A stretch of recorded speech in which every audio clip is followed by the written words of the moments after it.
Hare Krishna, welcome to this episode of Bhagavad Gita. Today we'll be studying chapter 10, verse 23 of Bhagavad Gita, Lord Shiva's relationship with Lord Krishna. Well, that's not the exact topic of the verse, but Rudra is mentioned and Lord Shiva is mentioned. So we will try to understand that in a little more deeper context. Om Namo Bhagavate Vasudevaya. Om Namo Bhagavate Vasudevaya. Om Namo Bhagavate Vasudevaya. Om Ajnanatimirandhasya Jnananjanashalakaya Chakshurunmilitam Yena Tasmai Shri Gurave Namaha. Shri Chaitanya Manobhishtam Sthapitam Yena Bhutale Swayam Rupa Kada Mahyam Dadati Swapadantikam Vandeham Shri Guru Shri Yutapada Kamalam Shri Gurun Vaishnavamscha Shri Rupam Sagrajatam Sahagana Raghunathanvitam Tam Sajivam Sadvaitam Savadhutam Parijanasahitam Krishna Chaitanya Devam Shri Radha Krishna Padan Sahagana Lalita Shri Vishakhanvitamscha He Krishna Karuna Sindho Dinabandho Jagatpate Gopesha Gopika Kanta Radha Kanta Namostute Tapta Kanchana Gaurangi Radhe Vrindavaneshwari Vrishabhanu Sute Devi Pranamami Haripriye Vancha Kalpatarubhyascha Kripa Sindhubhya eva cha Patitanam Pavanebhyo Vaishnavebhyo Namo Namaha Namo Vishnupadaya Krishna Presthaya Bhutale Shrimate Bhaktivedanta Swaminiti Namine Namaste Saraswati Deve Gauravani Pracharine Nirvishesha Sunyavadi Paschatya Deshatarine Jai Shri Krishna Chaitanya Prabhu Nityananda Shri Advaita Gadadhara Shri Vasadi Gaura Bhakta Vrinda Hare Krishna Krishna Krishna Hare Hare Hare Rama Rama Rama Hare Hare. So, so the topic is Lord Shiva's relationship with Lord Krishna, and we are studying Bhagavad Gita chapter 10, text 23. Rudranam Shankarashchasmi Vittesho Yaksharakshasam Vasunam Pavakashchasmi Meruhu Shikharinamaham.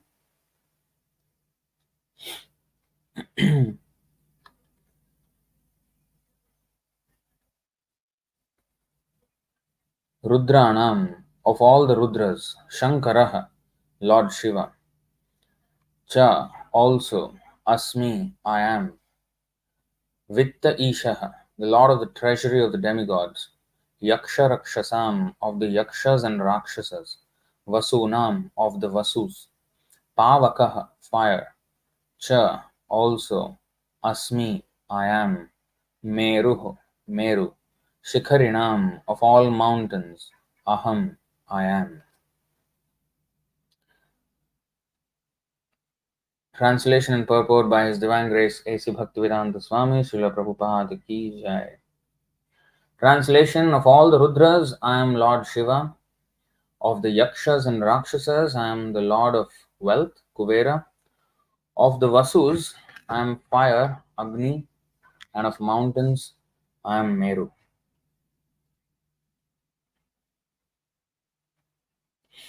So, purport. There are 11 Rudras, of whom Shankara, Lord Shiva, is predominant. He is the incarnation of the Supreme Lord in charge of the mode of ignorance in the universe. The leader of the Yakshas and Rakshasas is Kuvera, the master treasurer of the demigods, and he is the representation of the Supreme Lord. Meru is a mountain famed for its rich natural resources. So,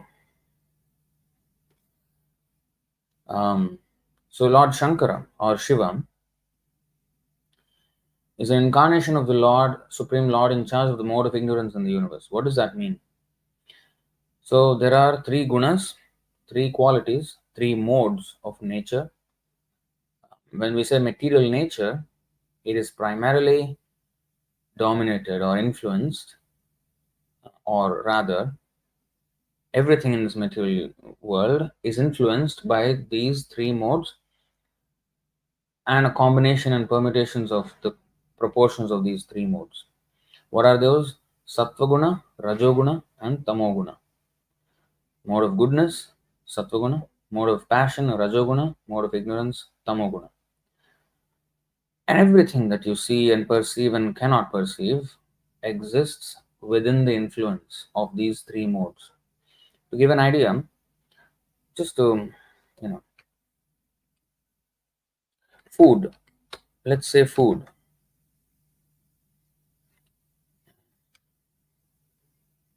Food is in the three modes. There is sattvic food, rajasic food, and tamasic food. So similarly, there are everything. The way we do charity is in the three modes: sattvic charity, sattvic dana, rajasic dana, tamasic dana. Yajnas, sattvic yajna, rajasic yajna, tamasic yajna. Religious principles: sattvic, rajasic, tamasic. Happiness in the mode of goodness, I mean sattvic ananda, rajasic ananda, and tamasic ananda. Everything. The music is sattvic music, rajasic, tamasic music. Time of the day, sattvic, rajasic, tamasic. So everything is governed by these three modes. And when we associate with something, we are actually associating with the three modes. Guna Sangha. That's what we're actually doing through the products that are manifested by the three modes. So, this is an example, just to give an example. आयुः सत्त्व बलारोग्य सुख प्रीति विवर्धनाः रस्याः स्निग्धाः स्थिराः हृद्या आहाराः सात्विक प्रियाः. Foods dear to those in the mode of goodness increase the duration of life, purify one's existence, and give strength, health, happiness, and satisfaction. Such foods are juicy, fatty, wholesome, and pleasing to the heart. So, this is sattvic food. Then, rajasic food. Katvam lalavanatyushna tikshna ruksha vidahinah ahara rajasasyeshta dukkha shokamaya pradaha. Foods that are too bitter, too salty, too sour, hot, pungent, dry, and burning are dear to those in the mode of passion. Such foods cause distress, misery, and disease. This is Rajasic food. Then Tamasic. Yatayamam gatarasam poti pariyushitam chayat uchishtam apichamedhyam bhojanam tamasapriyam. Food prepared more than 3 hours before being eaten, food that is tasteless, decomposed, and putrid, and food consisting of remnants and untouchable things is dear to those in the mode of darkness. So, in this way, there are three modes. So, everything is within these three modes. Now, if we go back to the verse, Lord Shiva is the incarnation of the Supreme Lord in charge of the mode of ignorance in the universe. So, he is in charge of the Tamoguna, the mode of ignorance within this universe, and the mode of ignorance impels all things which are against God consciousness. You know? So that is the mode of ignorance. And Lord Shiva is in charge. What does that mean? Of course, he is the greatest devotee of Vishnu or Krishna in the universe. But he is called a Guna avatar. So there are 6 types of avatars of Krishna. Do you know? Avatar usually nowadays means some dress, some costume. That is the English, meaning of the word avatar. The way they use the word avatar is like that. Or your DP, your display picture or profile picture on your chat apps or social media. You choose your avatar, they say like this, or your character in a video game. But that's not an avatar. Atar means one who ascends, avatar means one who descends. So, one who descends is called an avatar. So, what is this descent? If when the Supreme Lord descends from the spiritual world into this material world, that is called an avatar. Well, we have also descended from the spiritual world, right? We belong to the spiritual world actually. We belong to the kingdom of God. But we descended into this material world out of our foolishness because we wanted to experiment being a competitor to the Supreme Lord.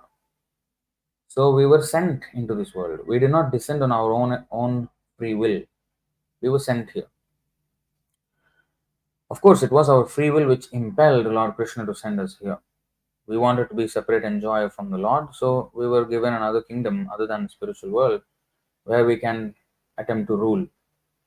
And that was this material world. That is this material world. So, in this material world, um, when we want to enjoy, then we're put here and we're put under the modes. And Gunavatar, when the Lord, when he comes though, he comes out of his free will. And sometimes he empowers others to act on his behalf. So let's try to see if I can find.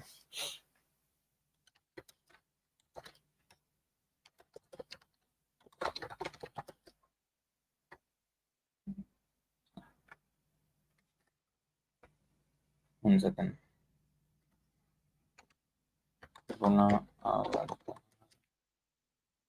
Um,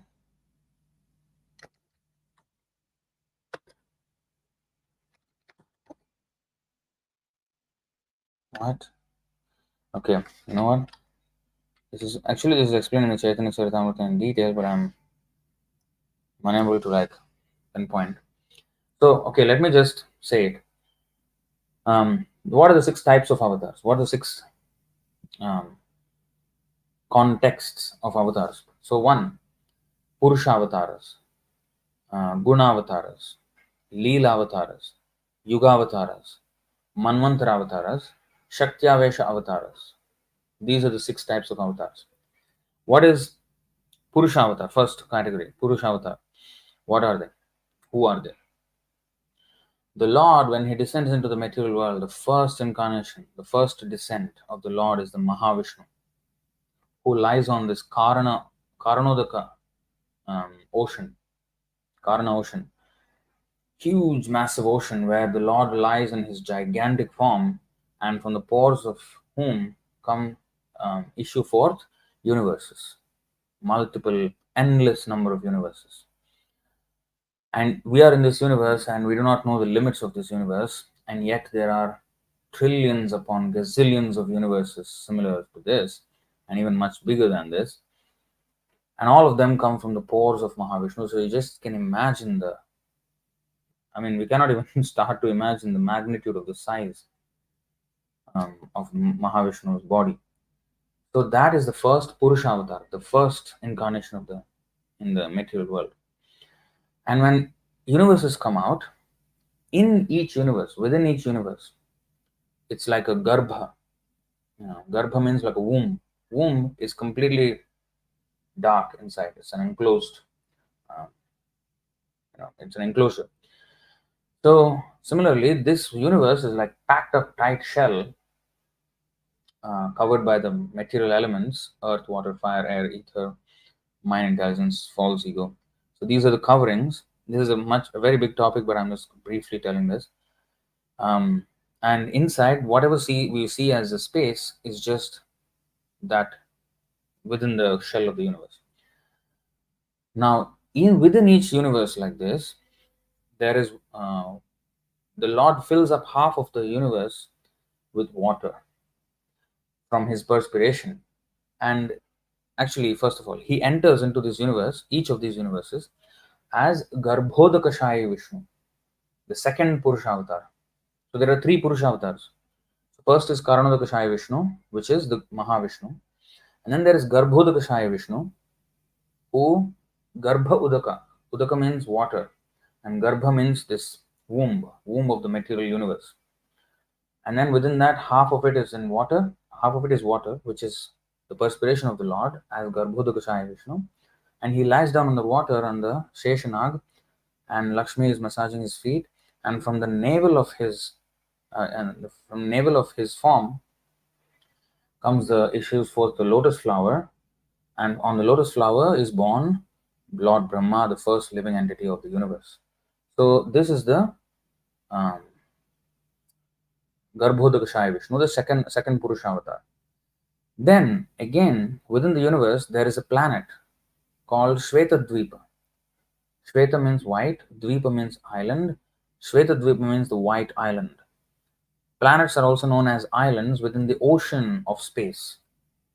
So, in this planet called Shvetadvipa, it is called Shvetadvipa, it is white because it is full of milk. It's milk ocean. Like here we have an ocean of salt water. There is an ocean of milk. So there are different kinds of oceans. This is also described in the Srimad Bhagavatam. There are oceans of salt water. There's oceans of sugar water. There's ocean of milk, yogurt. If I'm not wrong, honey. So anyway, there are like 7 oceans. Okay. I think there is a verse for that as well. I forgot the verse, Sanskrit of it. But anyway, this is the point, right? So, in the ocean of milk on that planet, the Lord lies down on his Anantasesh form, which is another expansion of him again. And on that, he lies down. It's a snake form. So, that is Kshira Udaka Shai Vishnu. Udaka means ocean. Kshira means milk. Milk ocean. Shai means one who lies down. Shayanam. Shayana. Shayana means to lie down. So, one who lies down on the ocean of milk, he is called Kshirodaka Shai Vishnu. When we say kheer, sweet kheer. Kheer is actually, the original word is in Sanskrit, kshira. Kshira means milk. Why is it called kheer? Because it is milk rice. But it's just said kheer. But actually it's kshira. Just like in Bengali, there's kshatriya becomes khatriya. So like that, it's apabhramsha of the actual word, which is kshira, the original word. So kshira is milk. Kshirodakashaya Vishnu is the Lord who lies on the milk ocean. Now this Kshirodakashaya Vishnu again further expands into Paramatma in the heart. So Paramatma in the heart, the Lord in the heart, that is situated in every single living entity and even within the atom, is an expansion from the Kshirodakashaya Vishnu. So these are the 3 Purusha avatars. There is one Mahavishnu, there are innumerable Garbhodakashaya Vishnus, and there are even more innumerable how to say more innumerable, but well, it is like that. So there are millions and trillions and innumerable universes, and within each universe there are innumerable atoms, right? Innumerable living entities, and in the hearts of each of them he enters as Paramatma. So there are such vast numbers of the Purusha avatars, classified as 3: Karanodakashaya Vishnu, Garbhodakashaya Vishnu, Kshirodakashaya Vishnu. These are the Purusha avatars. Then there is Guna avatars. There is 3 modes of material nature: Sattvagun, Rajagun, Tamogun, and the presiding deities of each of these modes. Just like we have elements, right? Like air. Air is predominated by Vayu Bhagwan, and for example, rain is predominated by Indra. He's in charge of sending forth rain. So in that way, everything is governed by a presiding deity, basically a minister, to govern the affairs of that domain of universal management. It's like every country has a government, and each minister holds a particular department. He does his duties to that. I mean, in context of that department. So similarly, all these devatas, they have these departments. So the ultimate department, I mean, ultimately, everything is governed by the 3 modes: Sattvagun, Rajagun, Tamagun. So each of these modes have a presiding deity, and Sattvagun is presided over by Lord Vishnu. Although here he is Gunavatar, he is a supreme Lord, because the maintenance is done by the mode of goodness. And the Supreme Lord has to do the maintenance himself, because ultimately nobody can maintain as good as him. So Lord Vishnu is the incarnation of the mode of goodness. Lord Brahma is the incarnation of the mode of passion, and Shiva is the incarnation of the mode of ignorance. So Sattvagun is ruled by Lord Vishnu, Rajogun is ruled by Lord Brahma, and Tamogun is ruled by Lord Shiva. These are the Gunavataras. And under them, as I told you, just the food is one of the aspects. So likewise, there are many liquor ocean. Rajeshwari Mataji mentioned liquor ocean. Yes, that is also another ocean. Liquor. So in this way, there are 7 oceans. There is actually a verse which lists down all the 7. I think in the 5th canto. But anyway, let's see if I can just quickly find out. Otherwise, I'll just continue. So these are the Gunavataras.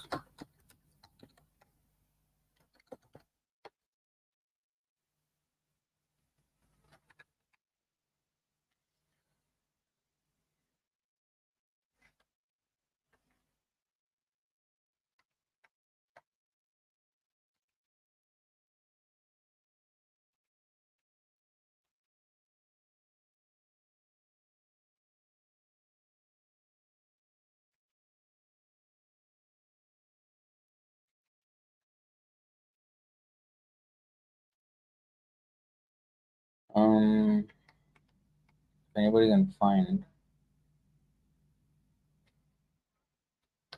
is it this one? Yeah, this is the verse. What is this? 133. क्षारोदेक्षुरसोद sarod घृतोद क्षीरोद दधि मंडोद शुद्धोदाह सप्त जलधयः सप्तद्वीप परिखा. So again, this is going into other details as well of the whole Bhumandala, but the oceans are just what I mentioned there. Ksharodekshu, Ksharodekshu Rasoda Suroda Ghrutoda Kshiroda Dadhi Mandoda Shuddhodaha Sapta Jaladhayah. These are the 7 oceans. What are they? Okay, well, let's go word to word. Kshara, salt. Uda, water, salt water. Ikshurasa, the liquid extract from sugarcane. Sugarcane water. Sura, liquor. Uda. Ghrita, clarified butter. That means ghee. Ghrita means ghee. Ghritoda, water. Water made of ghee. It means, you can say, how come water and ghee are? It's basically the ocean. Uda means here ocean. Kshira, milk. Dadhi, manda, emulsified yogurt. Shuddhodaha, drinking water, pure, clear water. So, Sapta Jaladhaya, 7 oceans. So, these are the 7 oceans. So, anyway, coming back to the point, Gunavataras, mode of ignorance. And that is what is mentioned here in the purport. He is in charge of the mode of ignorance in this material world. Now, if anything, like, we know that Lord Shiva is in charge of the Tandava Nritya, the universal destruction, where he does his dance of destruction and the entire universe is finished, it's destroyed in the wake of his dance. And that is called the Tandava Nritya. Now, he does this destruction not only in the final devastation of the universe, but also anything that is destructive is a representation of Tamoguna. For example, snakes and scorpions, they have poison, which is destructive. And that is a representation of Tamoguna. Another representation is Lord Shiva when he came as Shankaracharya. Shankaracharya is an incarnation of Lord Shiva. And Lord Narayana ordered Lord Shiva to preach a philosophy using the Vedas but against the conclusion of the Vedas. Asat Shastra. So, misrepresentation of the Vedic Shastras. So, that is also destruction, because He's destroying the religious principles which hold human society together and keep them on track of spiritual advancement. So he destroyed that by his Mayavad philosophy, Mayamadam Asat Shastram, um, Mayamadam Asat Shastram. Um, I forgot that this was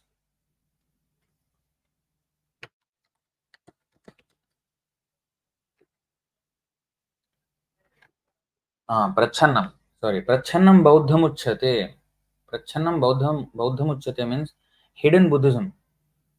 Mayaiva Vihitam Devi Kalau Brahmana Murtina. Actually, uh, see, Lord Shiva himself says, and Brahmanas Chaparam Rupam Nirgunam Vakshate Maya Sarvaswam Jagatopyasya Mohanartham Kalau Yuge Vedante tu Mahashastre Mayavadam Avaidikam Mayaiva Vakshate Devi Jagatam Nasha Karanat. This Nasha, ironically, the NASA, the space agency of the United States, is NASA, which is Nasha. In Sanskrit, Nasha means destruction. So they are destroying the so-called, Vedic understanding with their so-called experiments of instruments and spacecrafts or whatever. It's a waste of money, waste of time, and they cannot find anything really, worth um, exploring in that way because our senses are imperfect. So anyway, Jagatam Nasha Karanat. So this is Lord Shiva's own words. The Mayavada philosophy Lord Shiva informed his wife Parvati is impious. Impious. Asat Shastra. Asat Shastra means scripture. Asat means distorted. Distorted scripture or scripture distorted with false interpretations. It is covered Buddhism. It is Buddhism because Buddhism is basically atheism. It is hidden Buddhism under the garb of the Vedic literature. It is actually Buddhism. Buddhism is atheism. Vedana mania Bauddha haita nastik. Chaitanya Mahaprabhu said, because the Buddhists don't accept the Vedas as authority, they are nastic. Because if you don't accept the word of God, you don't accept God. And they actually don't accept God. They pray to Buddha, but they think he's an enlightened being. They don't think he's God. So they're atheists actually. So Asat Shastra, Prachanna Buddhism. It is covered Buddhism, my dear Parvati. In Kali Yuga, I assume the form of a Brahmana and teach this imagined Mayavad philosophy.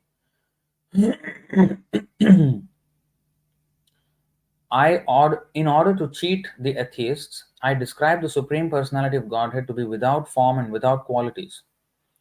Similarly, in explaining Vedanta, I describe the same Mayavad philosophy in order to mislead the entire population toward atheism by denying the personal form of the Lord.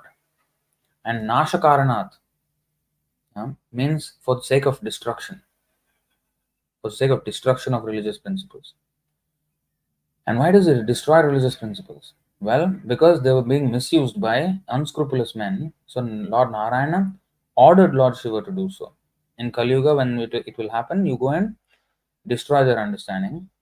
And actually, that destruction also is because it actually served it served a purpose in a much bigger context. Because to be very brief about this, but give you an idea, in the beginning of Kali Yuga, people have basically denounced Vedic literature, and whatever they were following, they started eating meat indiscriminately. And in the Vedas, there are provisions for eating meat. In the tamasic portion of the scriptures, okay, you can eat meat, you can offer it to Kali once a month on Amavasya day. So many rules are there to restrict the tongue of the uncontrolled person who's in the tamogun and allow him to eat meat under those rules. But over time, they neglected the rules. They just, oh, Vedas say we can eat meat, so we will eat meat. So everybody was eating meat indiscriminately. So, Sadaya Hridaya Dar Shita Pashughatam. Lord Buddha came with taking compassion upon the animals and those who were killing the animals. He preached a philosophy because he rejected the Vedas, because he saw they're misusing the Vedas. Okay, you know what? You people are offending the Vedas. You don't deserve the Vedas. You don't follow the Vedas. You are misrepresenting them. So he said, okay, I will teach you the eightfold path of non-violence. Then he taught, and then people worshipped him for that. But actually, Buddha is an incarnation of one of the Dashavata of Krishna. So he's an incarnation of God, but he's a Shaktyavaisha, which is another category of incarnation, the sixth category, which I'll explain. But he is an incarnation of Krishna, and then he turned them away from the Vedas so as to reduce their offense of offending the scripture itself. So to offend, when they offend the scripture, it will be offensive. Shastra Ninda. So to save them from that, he brought them away from that. And they started worshipping him as an enlightened soul. But actually he is the Supreme Personality himself. So he tricked them into devotional service by inducing them to worship him in an indirect way. Now, the Vedas were out of the picture. The whole Bharatvarsha was inundated with this Buddhist philosophy. But that is a dangerous situation. It was an interim emergency that they be saved from the offending the Vedas. But then, without Vedas, which are the words of God, there will be no other way for people to come back to Him. So it has to be revived. Somehow Vedas have to be brought back into the human society as the authoritative scriptures to guide human society. Therefore, Shankaracharya came and he introduced back Vedas again, but he preached a philosophy similar to Buddhist philosophy. So it appealed to the Buddhists. So they, okay, yeah, that sounds like our philosophy. Yeah, yeah. Vedas say this, okay, we will accept the Vedas. So that was his intention, to bring the Vedas back into the human society, back into acceptance by the people. But philosophy is still the same. So his contribution was to bring the Vedas back into the fore of religious life. But then that is also still an interim arrangement.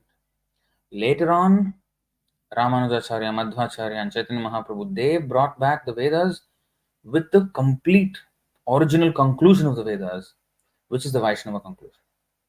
So this is the evolution of religious principles in Kali Yuga, to bring back the original religious principles from a state where they were being completely neglected and they were offensive to those. People were offensive to those injunctions. So from that state, to bring them back to Vaishnava culture, so this was the chronology of events that happened. So Lord Shiva played a part in that, but it has side effects. And they are intended side effects by the Lord. Because for those who want to get cheated, well, these kind of interpretations will cheat them. And Jagatam Nashakaranat, the whole world will be, religious principles will be destroyed. And when you say impersonal, it will further material advancement, because there will be some who will take to impersonally, but others who will see that, oh, if spiritual life is all impersonal and nothing, you just be void. No, I want actually to enjoy. So this world is, they want to enjoy this world. So it serves these two purposes. So that's how Kali Yuga becomes rampant. So in this way, so this is Nasha, this is destruction, and that is one of the activities of Rudra. So he performs this destruction not only through, during the annihilation of the universe, but also these kinds of annihilations are also, even for example, lion. The destructive force of the lion is a Rudra principle. The natural disasters which destroy, that is a Rudra principle acting. That's the acting of the Rudra principle. So to different degrees, this Rudra principle, Bhutva Bhutva Praliyate, there is constant destruction. Our death is a Rudra principle. This body is destroyed. In fact, the body is aging. Aging means destruction. So that is actually Rudra principle, and especially when it's drastic and powerful, and there is especially the Rudra principle acting in its pure form. So I think somewhere Prabhupada actually mentions that.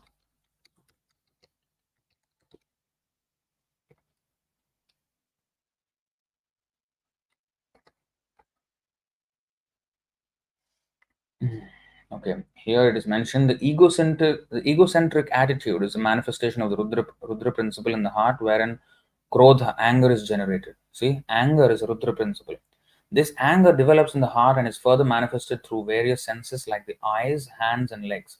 When a man is angry, he expresses such anger with red hot eyes and sometimes makes a display of clenching his fists or kicking his legs. This exhibition of the Rudra principle is the proof of Rudra's presence in such places. When a man is angry, he breathes very rapidly, and thus Rudra is represented in the air of life or in the activities of breathing. When the sky is overcast with dense clouds and roars in anger, and when the wind blows very fiercely, the Rudra principle is manifested. Actually, we were there in Malaysia just the last weekend, and there was some heavy rain and some really heavy lightning and thunder. Oh, it was. We were, of course, protected under shade and everything. So, from that vantage point, we really enjoyed the real destructive sound of the thunder. It was so massive, the sound. Um, so, all who went there, they experienced this.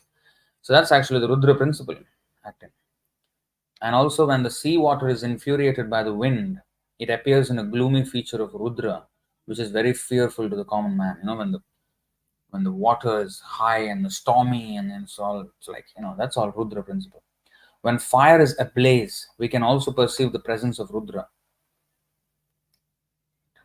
destroying everything. That is Rudra principle. And when there's an inundation of the earth, we can understand that this is also the representation of Rudra. There are many earthly creatures who constantly represent the Rudra element. The snake, tiger, and lion are always representations of Rudra. By the influence of the Rudra element, the sun becomes extremely hot and the moon becomes extremely cold. Sometimes, because of the extreme heat of the sun, there are cases of heat stroke, and due to the extreme coldness created by the moon, there are cases of the collapse of living conditions. Wow, I don't know this. That extreme coldness created by the moon, there are cases of collapse of living conditions. I mean, if you see the tundra region, the tundra climate in the Arctic, and similar such mountainous regions. Arctic is not a mountainous region, but mountainous regions and the poles, Arctic and the Antarctica, life is there's collapse of living conditions. But here it is said that extreme coldness created by the moon. That's interesting because I don't know if, according to modern understanding, the poles, the, the chill and the coldness of the poles is because of the moon. I don't think that is how it is understood by modern science. But it will be interesting to know how the moon causes such coldness where there is collapse of living conditions. It's very harsh living conditions in the cold. I was in Russia and then they were describing some of the conditions, minus 30 degrees Celsius. It's common for them there. Oh, but they still live there somehow. Anyway, there are many sages empowered with the influence of austerity, and there are many yogis, philosophers, and renouncers who sometimes exhibit their acquired power in the mode of passion under the influence of the Rudra principle of anger. The great yogi Durvasa, under the influence of this Rudra principle, picked a quarrel with Maharaj Ambarish, and a Brahmana boy exhibited the Rudra principle by cursing the great king Parikshit. When the Rudra principle is exhibited by persons who are not engaged in the devotional service of the Supreme Personality of Godhead, this is important. When the Rudra principle is exhibited by persons who are not engaged in the devotion, that means there are people in devotees engaged in devotional service who also may exhibit Rudra principle. But that will be beneficial. I'll give you a couple of examples later.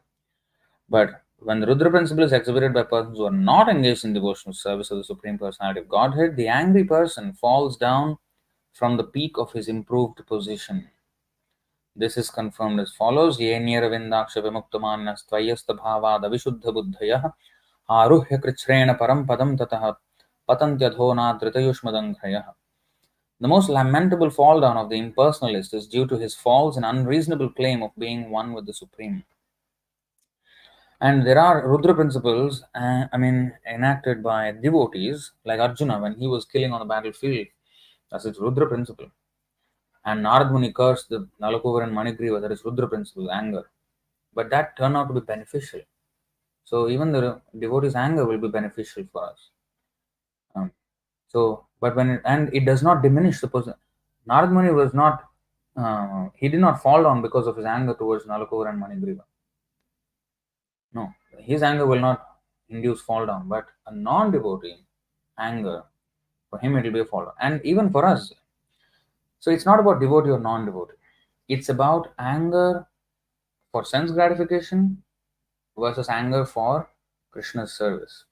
If one does not become angry against an atheist who's um, you know, envious towards Krishna, then that is a fall down. If you don't become angry in that situation, and similarly, an advanced devotee, if he does not exhibit anger in chastising his um, inferior, his disciple, then that is also wrong because he has to correct the disciple, and for that sometimes anger has to be used. So that's anger in its proper usage. So that will not cause the person to fall down. But when the anger is for our sense gratification, because my sense gratification is disturbed and therefore I'm angry, that will be a problem. That will be a problem. So that was the question here. How can we differentiate from spiritually righteous anger from anger manifested by the Rudra principle? Both angers are manifestations of the Rudra principle, but one is beneficial, one is not. But in the moment, it will be destructive. For example, Narad Muni's curse was destructive for Nalakuvar and Manigriva. Their heavenly position as these beautiful men with all the comforts of heaven they were stripped of that benefits, and they were reduced to trees, standing like dull trees, and for thousands of years. And eventually, the benefit is Krishna ultimately did his pastimes there and liberated them. So the destructive element is certainly there, but then it is followed by benefit, and even that destruction is beneficial for that person because ultimately it induces regret, repentance, which is purifying.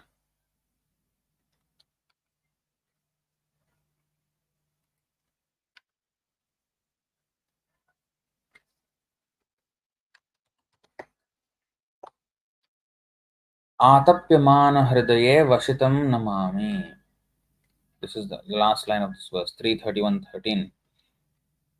Atapyamana, repentant, hridaye, in the heart, avasitam, residing, namami, I offer my respectful obeisances. Atapyamana hridaye vasitam. What is that? He is unlimited. The Supreme Lord is unlimited, but he is perceived in the repentant heart. He is perceived in the repentant. So repentance is good.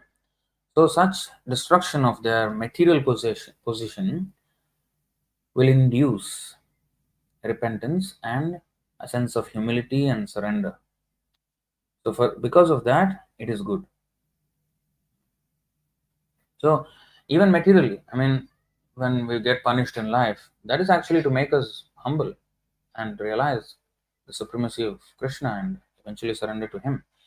So it's always good, either way. But especially when it is exhibited by a devotee, it's even more beneficial. It gives you direct advancement in spiritual life.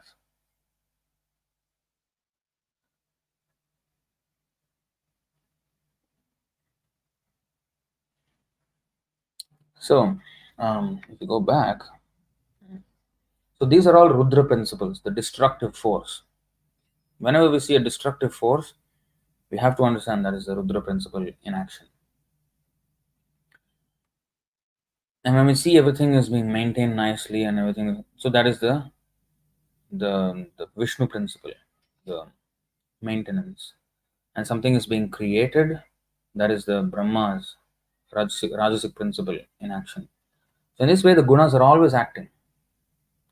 Some people want to be creative. What is a creative mentality? That the tendency that is Rajasic mentality. Brahma is in charge of that. So this is Gunavataras. So Lord Shiva is in charge of the mode of ignorance. And all these Rudra principles that I just listed out in this purport, this is the this is under the mode of ignorance. Such extreme destructive forces.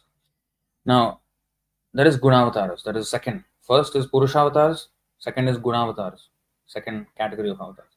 Then there is Leela avatars, say Yuga avatars. So every Yuga there is an incarnation of Sambhavami Yuge Yuge.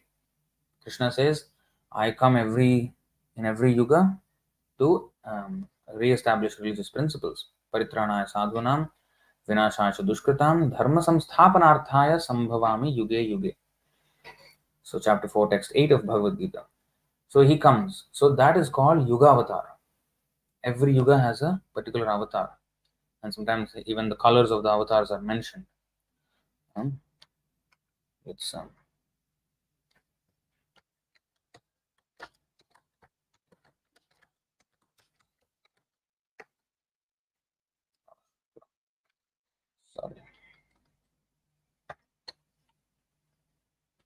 This is the verse. 10:8:13. Asan varnastrayo hyasya गृह्णतो नुयुगं तनुः शुक्लो रक्तस्तथापीत इदानीं कृष्णतां गतः. Your son Krishna appears as an incarnation in every millennium. In the past, he assumed three different colors, white, red, and yellow, and now he has appeared in a blackish color. In another Dwapar Yuga, he appeared as Lord Ramachandra in the color of a shuka, a parrot. All such incarnations have now assembled in Krishna. Okay, so in 11th canto, if I'm not wrong, 11, 5, 19, is it? This is the question. 11:5:19 is the question. King Nimi inquired, in what colors and forms does the Supreme Personality of Godhead appear in each of the different ages or different yugas? And with what names and by what types of regulatory principles is the Lord worshipped in human society? This was the question. If you see the Sanskrit, Sri Rajovacha, Kasmin Kale sa Bhagavan Kim Varnah Kidrisho Nirbhi Namna va Kena Vidhina Pujyate Dat Ihochatam. So now he asks.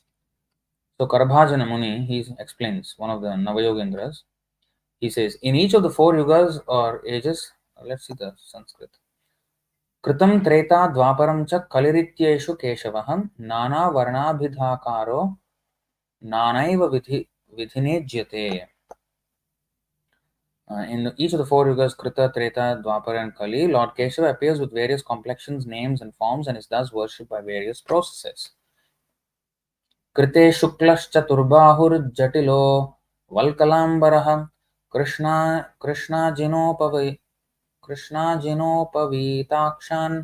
Bibhrad In Satya Yuga, the Lord is white and four-armed, has matted locks and wears a garment of tree bark. He carries a black deerskin and a sacred thread, prayer beads, and the rod and water pot of a brahmachari.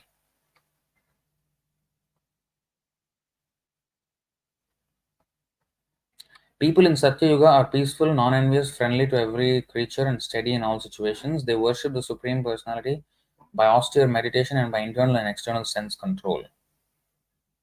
So examples: Hamsah Suparno Vaikuntho Dharmo Yogeshwaro Malah Ishwarah Purusho Vyaktah Paramatmeti Giyate. In Satya Yuga, the Lord is glorified by the names Hamsa, Suparna, Vaikuntha, Dharma, Yogeshwara, Amala, Ishvara, Purusha, Avyakta, and Paramatma.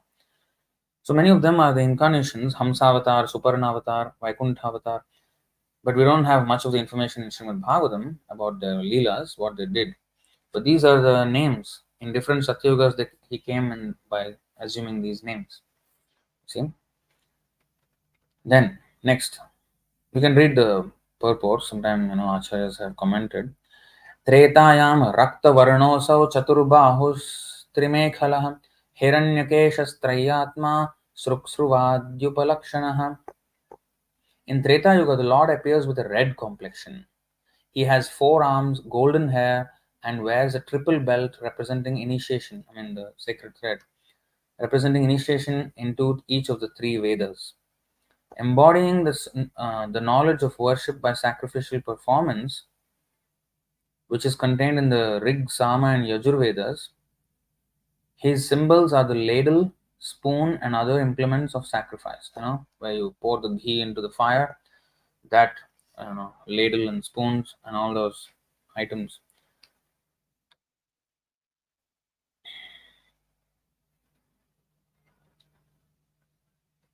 So, in Treta Yuga, those members in human society who are fixed in religiosity and are sincerely interested in achieving the absolute truth worship Lord Hari, who contains within himself all the demigods. The Lord is worshipped by the rituals of sacrifice taught in the 3 Vedas. Then, these are some of the names of the Lord. In different Treta Yugas, he came with these names. Vishnuri Yajnah Prishnigarbha Sarvadeva Urukramaha Vrishakapirjayantascha Urugaya Itiryate. In Treta Yuga, the Lord is glorified by the names Vishnu, Yajna, Prishnigarbha, Sarvadeva, Urukrama, Vrishakapi, Jayanta, and Urugaya. Dvapare Bhagavan Shyamaha, Pitavasa Nijayudha, Srivatsadbhirankaischa Lakshanair Upalakshitaha. In Dwapara Yuga, the Supreme Personality of Godhead appears with a dark blue complexion, wearing yellow garments. The Lord's transcendental body is marked in this incarnation with Srivatsa and other distinctive ornaments, and he manifests his personal weapons.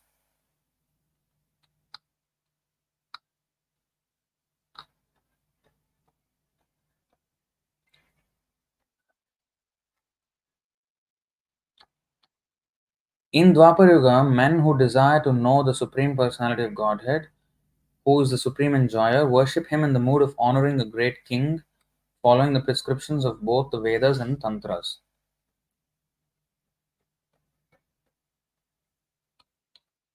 नमस्ते वासुदेवाय नमः संकर्षणाय च प्रद्युम्नाय अनिरुद्धाय तुभ्यं भगवते नमः नारायणाय ऋषये पुरुषाय महात्मने विश्वेश्वराय विश्वाय सर्वभूतात्मने नमः.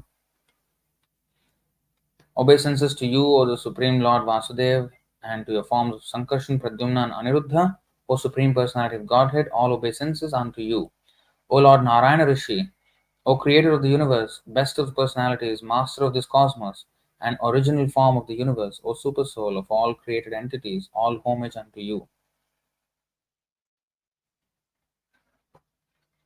So, here, Iti Dvapar Urvisham Stuvanti Jagadishwaram Nana Tantra Vidhanena Kalavapi Tatha Shrunu. In this way, people in Dwapar Yuga glorified the Lord of the universe. In Kali Yuga, also people worship the Supreme Personality of Godhead by following various regulations of the revealed scriptures. Now, kindly hear of this from me. Now comes the Chaitanya Mahaprabhu's. This is the famous verse.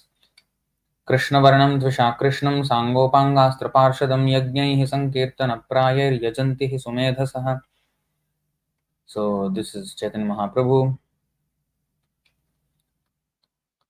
In this age of Kali, intelligent persons perform congregational chanting to worship the incarnation of Godhead, who constantly sings the names of Kṛṣṇa.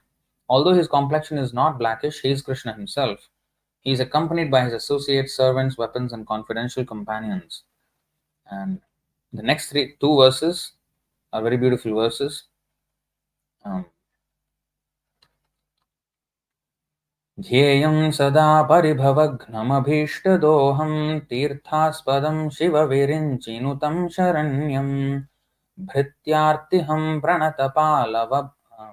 भृत्यार्तिहं प्रणतपालभवाब्धिपोतं Vande Mahapurusha Charanarvindam. It's a very beautiful verse. My dear Lord, you are the Mahapurusha. And in fact, Prabhupada many times quoted this part. Śiva Virinchinutam. The Supreme Lord is respected by Shiva and Virinchi who pay obeisances at his feet. Nutam means to pay obeisance. Shiva means Shiva. Virinchi means Brahma. शिवविरिञ्चिनुतं शरण्यं भृत्यार्तिहं प्रणतपालभवाब्धिपोतं वन्दे महापुरुषते चरणारविन्दम्. My dear Lord, you are the Mahapurusha, the Supreme Personality of Godhead, and I worship your lotus feet, which are the only eternal object of meditation. Those feet destroy the embarrassing conditions of material life and freely award the greatest desire of the soul, the attainment of pure love of Godhead. My dear Lord, your lotus feet are the shelter of all holy places and of all saintly authorities in the line of devotional service, and are honored by powerful demigods like Lord Shiva and Lord Brahma. My Lord, you are so kind that you willingly protect all those who simply bow down to you with respect, and thus you mercifully relieve all the distress of your servants. In conclusion, my Lord, your lotus feet are actually the suitable boat for crossing over the ocean of birth and death, and therefore even Lord Brahma and Lord Shiva to seek shelter at your lotus feet. And then the next verse also is very nice, and it actually, Acharyas have given an explanation on that verse. They say it explains all the three incarnations of Rama, Krishna, and Chaitanya Mahaprabhu. But Chaitanya Mahaprabhu is explicitly being mentioned here as well. The CC purport is how long? 7533 and 7534. This is 7534. त्यक्त्वा सुदुस्त्यज सुरेप्सितराज्यलक्ष्मीं धर्मिष्ठ आर्यवचसा यदगादरण्यम् मायामृगं दयितयेप्सितमन्वथावद् वन्दे महापुरुषते चरणारविन्दम्. O Mahapurusha, I worship your lotus feet. You gave up the association of the goddess of fortune and all her opulence, which is most difficult to renounce and is hankered after by even the great demigods. Being the most faithful follower of the path of religion, you thus left for the forest in obedience to a Brahmana's curse. Out of sheer mercifulness, you chased after the fallen conditioned souls who are always in pursuit of the false enjoyment of illusion and at the same time engaged in searching out your own desired object, Lord Shamsundar. This is a prayer to Lord Chaitanya Mahaprabhu, but it is also applicable to Lord Rama and Krishna when the meanings of the words are different. The same words but have different meanings, and it's a long purport. I'm not going to go read that because it's a little bit tangential to our topic. But the four the four yugas and the avatars are mentioned here. These are yuga avatars. So every yuga he comes, and if I want to show another one,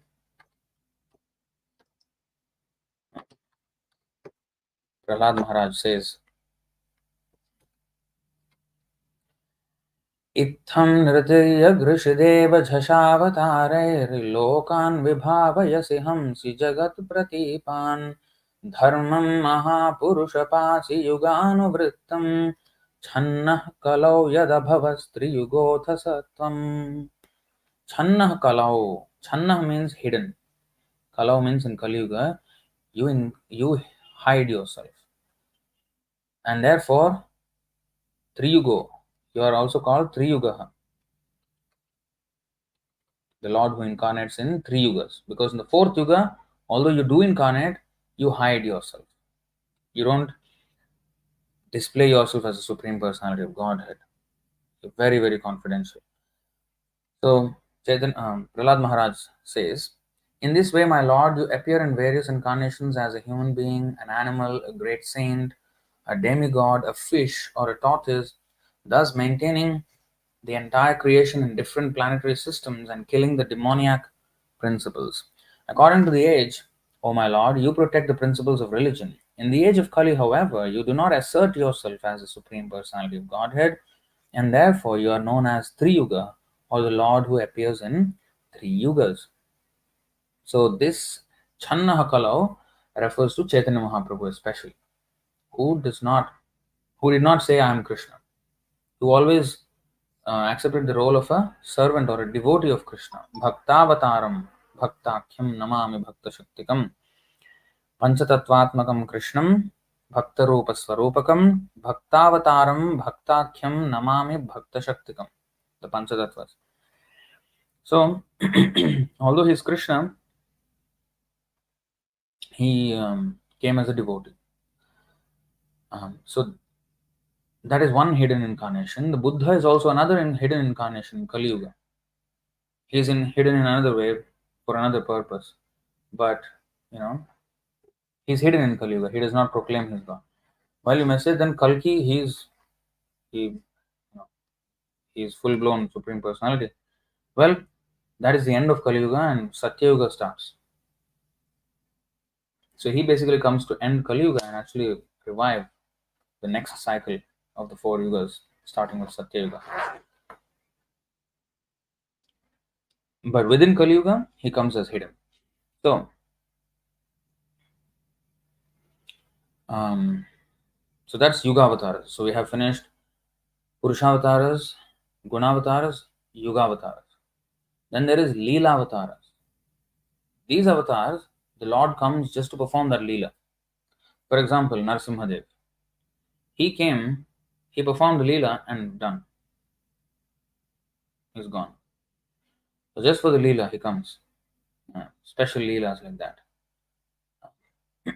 So, Leela avatars. Actually, there is an elaborate description of this in the Chaitanya Charitamrita, Adi Leela. But I'm not going to go into all of that now. Just briefly mentioning these things. So, there is Leela avatars. And then there is Manvantara avatars. Manu. Manvantara. What is Manvantara avatar? So, Manvantara means the lifetime of one Manu. So, what is the lifetime of a Manu? Lord Brahma he lives for 100 years of his scale of time. And it translates to our 311 trillion 40 billion years on earth. Now, each of his day, so he has 30 days in a month, 12 such months form 1 year, and 100 such years he lives for. So each of those days, how big are they? How long are they? So 8.64 billion years is his 24 hours.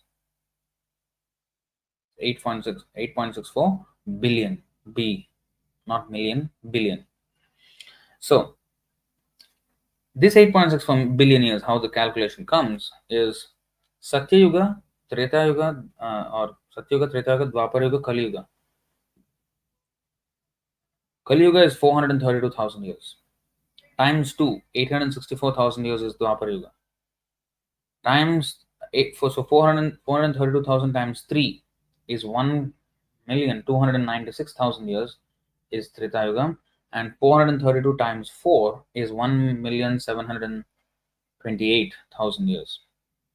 So it's in multiples of 432,000 years, these 4 yugas. 432,000 times 1 is Kali Yuga, times 2 is Dwapara Yuga, times 3 is Treta Yuga, times 4 is Satya Yuga. So Satya Yuga, so if you calculate like that, it's 432,000 times 1 plus 2 plus 3 plus 4, which is 10. 4.32 million years is one cycle of these 4 yugas. So out of 4.32 million years, just 1/10 of this, although we say 4 yugas, it's not that 1/4 of the time each time is Kali Yuga. No, it's 1/10 of the time is Kali Yuga. The rest, 90% of the time is the other 3 yugas. 40% of the time is Satya Yuga of the cycle. 40% of the time is Satya Yuga. 30% of the time is Treta Yuga. 20% is Dwapara Yuga. 10% is Kali Yuga. So Kali Yuga is the shortest, and we are so fortunate that we are in that 10%. So, I mean, unfortunate in one sense, but fortunate in another sense, because, I mean, even the great demigods, I mean, those who are in Satya Yuga, they want to take birth in Kali Yuga especially. Because in Kali Yuga, Just although it's an ocean of faults, just by chanting one can go back to Krishna, which is ideal. Although it is the most disturbing age, it has also the most swiftest um, path of liberation in Kali Yuga. So we are in that Yuga, Kali Yuga. Um, so here in this one cycle, when it is repeated 1,000 times, that is one day of Brahma. Day means only daytime, his waking hours. Then the similar period is his night. But during that night, all these lower planetary systems up until Swargaloka are inundated with the universal water of Garbhodaka Shai Vishnu. The Garbhodaka ocean rises its level and until heavenly planets are submerged within that ocean. So only Maharloka, Janaloka, Maharloka, Tapoloka, Satyaloka. I think it's the other way around. Maharloka, Janaloka, Tapoloka, Satyaloka. So these four planetary systems remain intact. But even Maharloka, and before it is inundated by water, there is first fire that scorches all these lower planetary systems. Although the above four, Maharloka, Janaloka, Tapaloka, Satyaloka, they are not destroyed, but the heat that is generated from the fire beneath makes it intolerable for the inhabitants of Maharloka to live in that planet. So at that time, they transfer themselves to Janaloka because it's too hot in Maharloka because of the fire that is beneath. Until Swargaloka, the fire has come. So, and then after that fire, there is inundation by water, and that's how everything is submerged and finished. And for millions of years, billions of years, it stays there. 4.32 billion years, it's night of Brahma, and Brahma sleeps. And during that time, it's night in the universe. Then, when he wakes up again, then he creates all the lower planetary system, recreates them every single day. So likewise, it's going on. So that is 1,000 cycles of the four yugas is one day. Now Manvantara means in that 1,000 cycles of the four yugas, that one day span of Brahma is the lifespan or the ruling span of 14 manus. 14 manus come and go within that one day of Brahma. So you divide 1,000 cycles by 14, you will get 71.14 around there, 71.28 or whatever. So roughly 71 cycles of the four yugas is the period of one manu. So there are 14 manus. And that is also explained. Swayambhuva, Swarochisha. They have names. Each of the manus.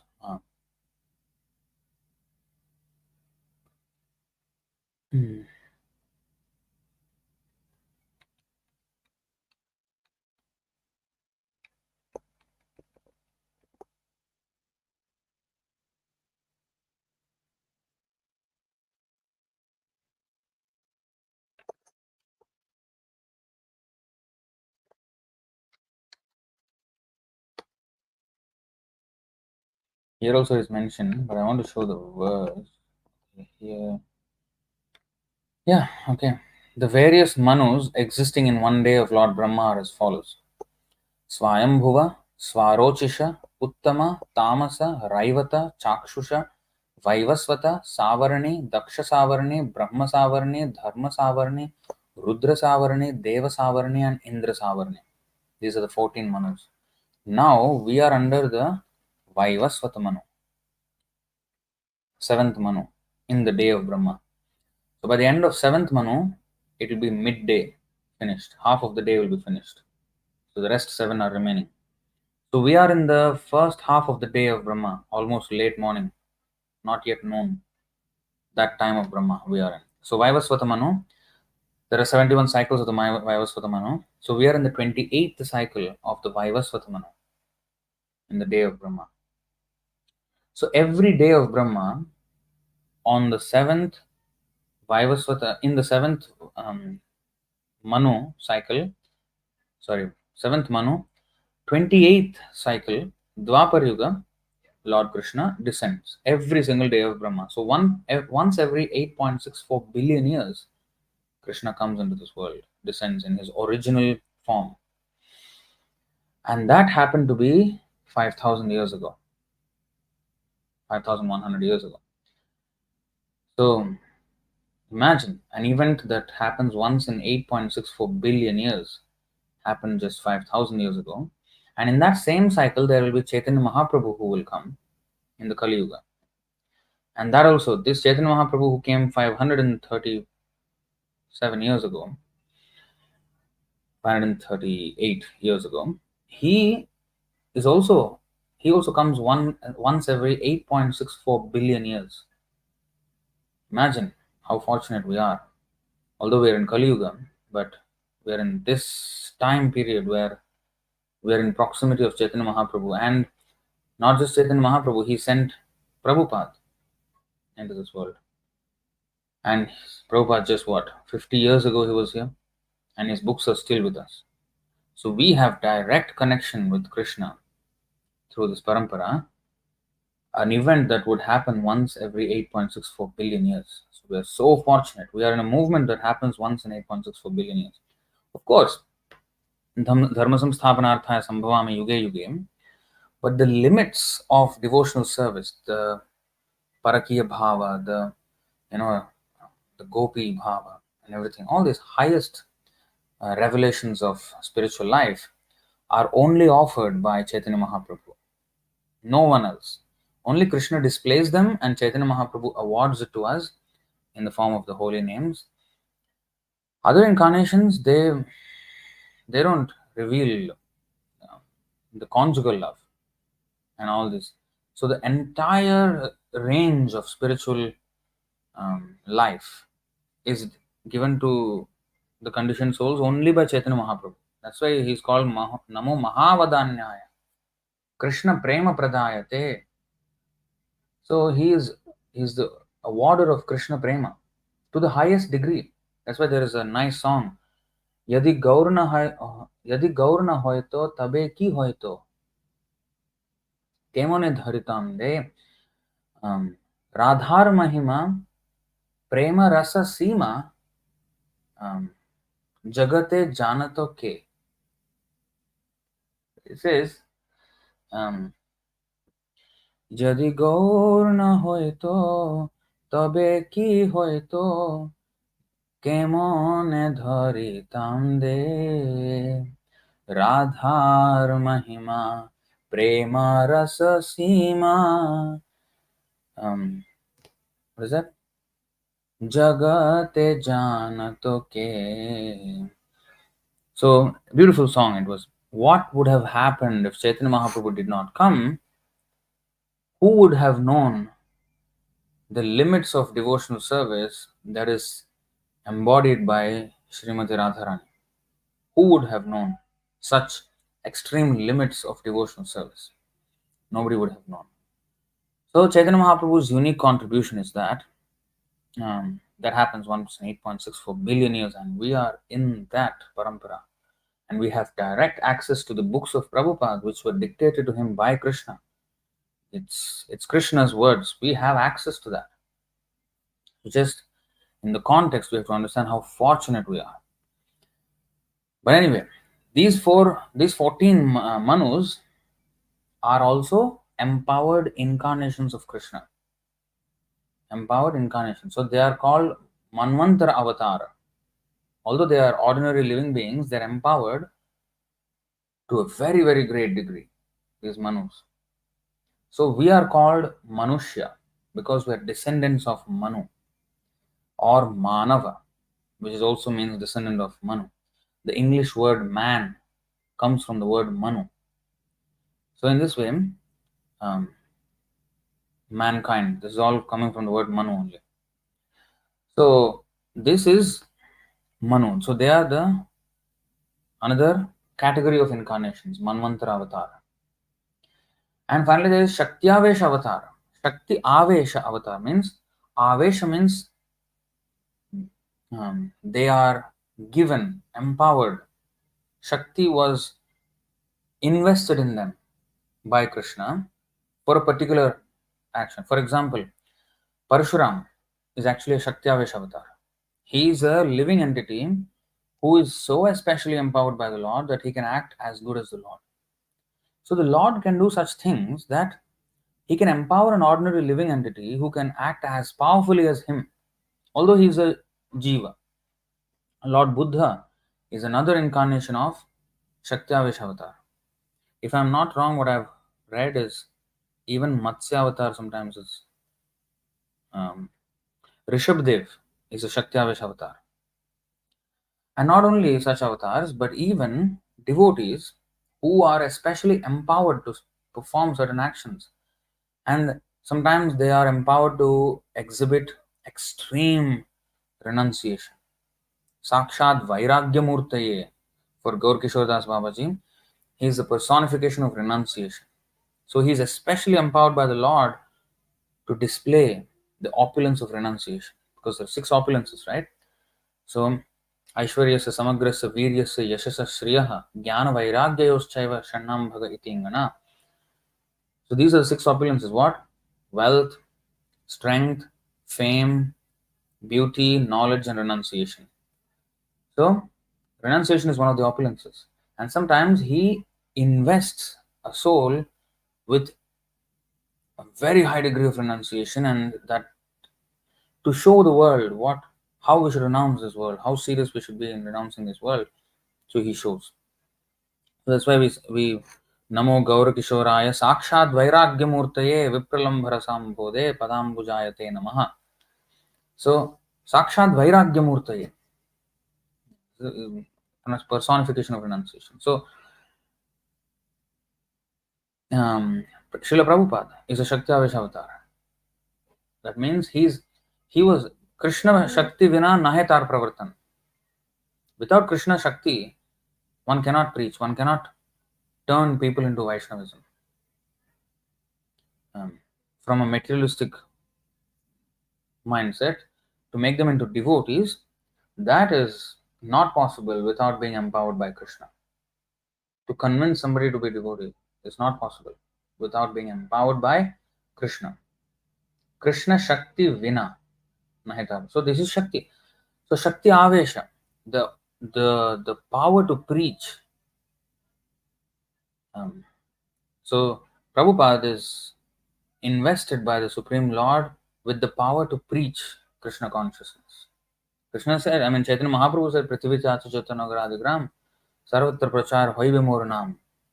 And he also said that, I think Lord Krishna told this to Mother Ganga 5,000 years ago, that my Senapati Bhakta, and so I will try to purify, I will purify this world with my holy names, and if there are some rascals who run away to faraway lands, to run away from this movement, from my holy names, my Senapati Bhakta will go and reclaim them. Senapati means commander-in-chief.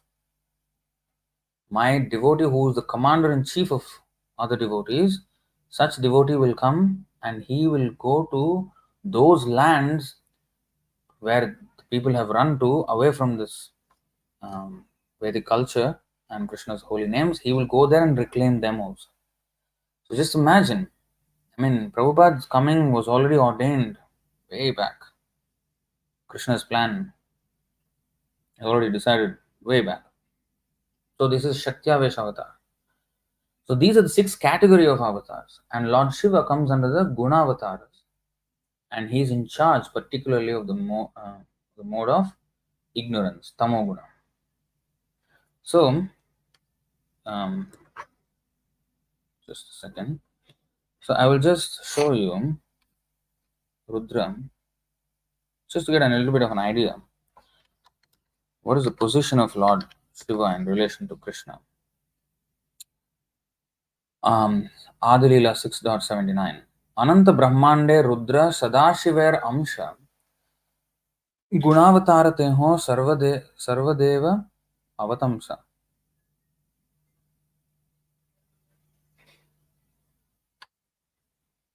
Rudra, who is an expansion of Sadashiva and who appears in unlimited universes, is also a Gunavatar, qualitative incarnation, and is the ornament of all the demigods in the endless universes. Ornament of all the demigods. He is the chief of all the demigods. Now, this purport is very interesting. Sometimes we think Lord Shiva to be an ordinary demigod like other demigods, but he's not. And he has, okay, let's read this purport because we will understand the position of Lord Shiva in relation to Vishnu. There are 11 expansions of Rudra or Lord Shiva. They are as follows: Ajaikapat, Ahibradhna, Virupaksha, Raivata, Hara, Bahurupa, Devashrestha, Triambaka, Savitra, Jayanta, Pinaki, and Aparajita. Besides these expansions, there are 8 forms of Rudra called earth, water, fire, air, sky, the sun, the moon, and Somayaji. We have read this, how the earth, water, fire, air, sky, sun, moon, they are the Rudra principle, the coldness of the moon, the hotness of the sun, the fierce blowing of the wind, the air, the fire, the water of inundation, blazing fire, and the sky. What is about the sky? I forgot. So we have read that in the other purport, right? And here we are, the mention of this is also there. And Somayaji, well, I don't know very well. But anyways, let's read on. Generally, all these Rudras have 5 faces, 3 eyes, and 10 arms. Panchamukhi is also called Panchamukhi Rudra. Sometimes it is found that Rudra is compared to Brahma and considered a living entity. But when Rudra is so you see, here it becomes more difficult to comprehend. But when Rudra is sometimes it is found that Rudra is compared to Brahma and considered a living entity. But when Rudra is explained to be a partial expansion of the Supreme Personality of Godhead, he is compared to Shesha. Lord Shiva is therefore simultaneously an expansion of Lord Vishnu and, in his capacity for annihilating the creation, one of the living entities. As an expansion of Lord Vishnu, he is called Hara, and he is transcendental to the material qualities. But when he is in touch with Tamoguna, he appears contaminated by the material modes of nature. He appears. He's not, but he assumes that role.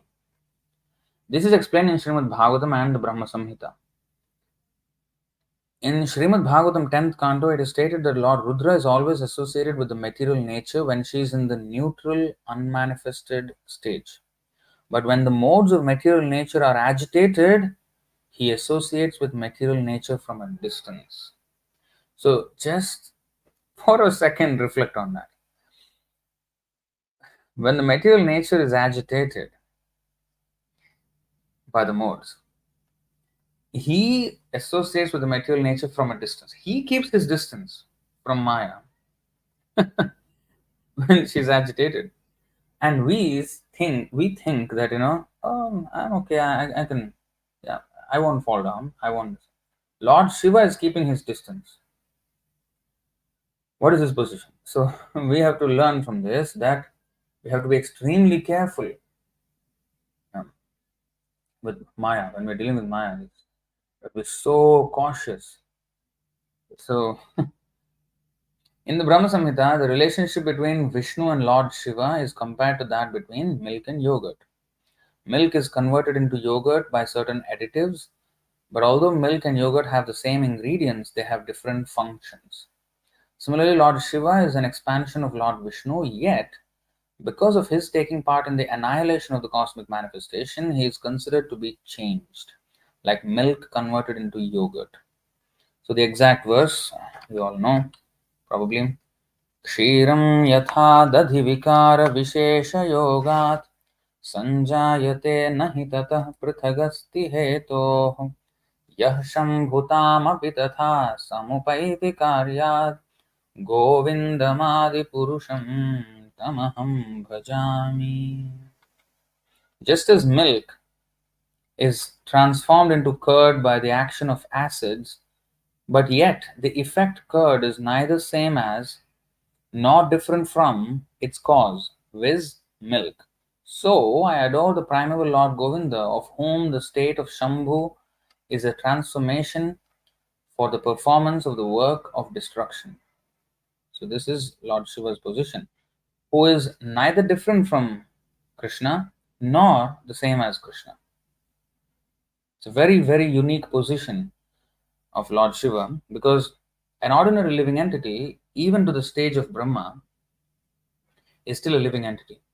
Lord, so now we can become Brahma if we qualify. We can become Brahma, but we can never become Lord Shiva. He's beyond any living entity. But at the same time, he's not exactly same as Krishna. It's a very unique position, Lord Shiva. Now, going back, Lord Shiva is an expansion of Lord Vishnu, yet because of his taking part in the annihilation of the cosmic manifestation, he is considered to be changed like milk converted into yogurt. In the Puranas, it is found that Shiva appears sometimes from the heads of Brahma and sometimes from the head of Vishnu. So in Bhagavatam, it is mentioned as from the head of Brahma, but in other Puranas, it is also mentioned as head of Vishnu. So maybe Kalpa Bheda, maybe different times, he came out in different ways. The annihilator Rudra is born from Sankarshana. And I want to show you something regarding this. The annihilator Rudra is born from Sankarshan and the ultimate fire to burn the whole creation. Now, before we go further, we will go to this verse.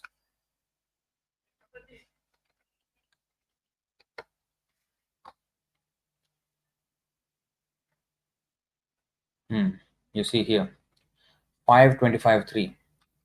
Yasya hava idam sanjihirshato marsha virachita ruchira bhramadhruvor antarena sankarshano nama rudra ekadasha vyuhastryakshastrishikam shulam uttambhayan udatishtat. Sorry, this is very important here. At the time of devastation, when Lord Anantadev desires to destroy the entire creation, he becomes slightly angry. Then, from between his two eyebrows appears three-eyed Rudra. So you see, this is again Bhagavatam. From Anantadev, between his two eyebrows appears Rudra, carrying a trident. So here, from the head of Vishnu, and in the third canto or fourth canto, it is mentioned that he comes from between the eyebrows of Brahma, when he became angry with the Kumaras because they did not want to marry. He wanted them to marry and create progeny, but they remained as brahmacharis, so he became angry. So you see, the parents become angry with those children who want to join Krishna consciousness, starts right off with Brahma. So anyway, but he understood that they were of the high status, and he understood that they were doing it for a higher cause, and so he could not really express his anger on them. So he controlled his anger, but the anger came out from between his eyebrows as Rudra, that is Brahma's anger. Here, Lord Sankarshan or Anantadev is becoming angry. And that's how the destruction happens. And we will read a little bit more about that. So then from between his two eyebrows appears three-eyed Rudra carrying a trident. This Rudra, who is known as Sankarshana. Sankarshana means the Lord Sankarshan. Sankarshana means one who is born from Sankarshan. He is Sankarshana. This Rudra, who is known as Sankarshan, is the embodiment of the 11 Rudras or incarnations of Lord Shiva. He appears in order to devastate the entire creation. Purport. This is important now. Please pay attention. In each creation, the living entities are given a chance to close their business as conditioned souls. When they misuse this opportunity and do not go back home, back to Godhead, Lord Sankarshan becomes angry. The 11 Rudras, expansions of Lord Shiva, come out of Lord Sankarshan's eyebrows due to his angry mood, and all of them together devastate the entire creation. And Let's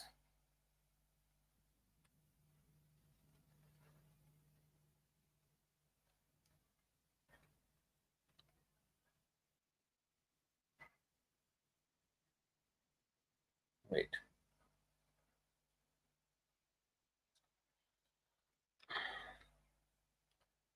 Where is that? Um,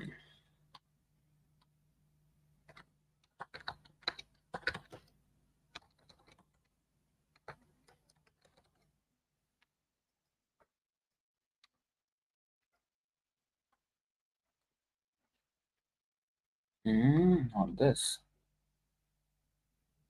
No.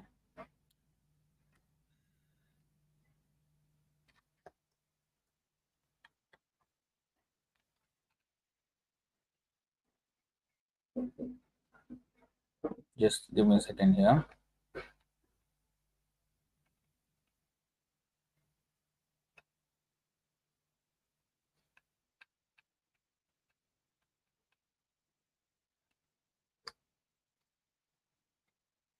You see, 525.6. Just three verses later. This is the other verse. स एव भगवान् अनन्तोऽनन्तगुणार्णव आदिदेव उपसंहृतामर्ष रोग वेगो लोकानां स्वस्तय आस्ते.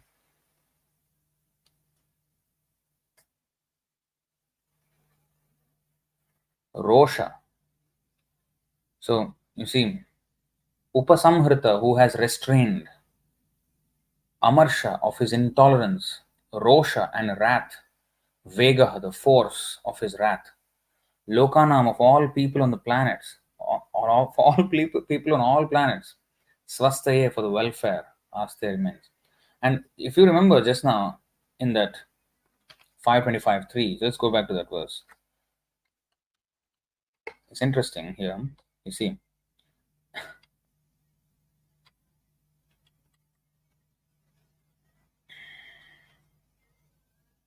you see, Ruchira, very beautiful. Sankarshan is very, very beautiful. In fact, the word Sankarshan means, you know what? You know the word Akarshan, right? Akarshan means attraction. Sankarshan means complete attraction. He's so attractive.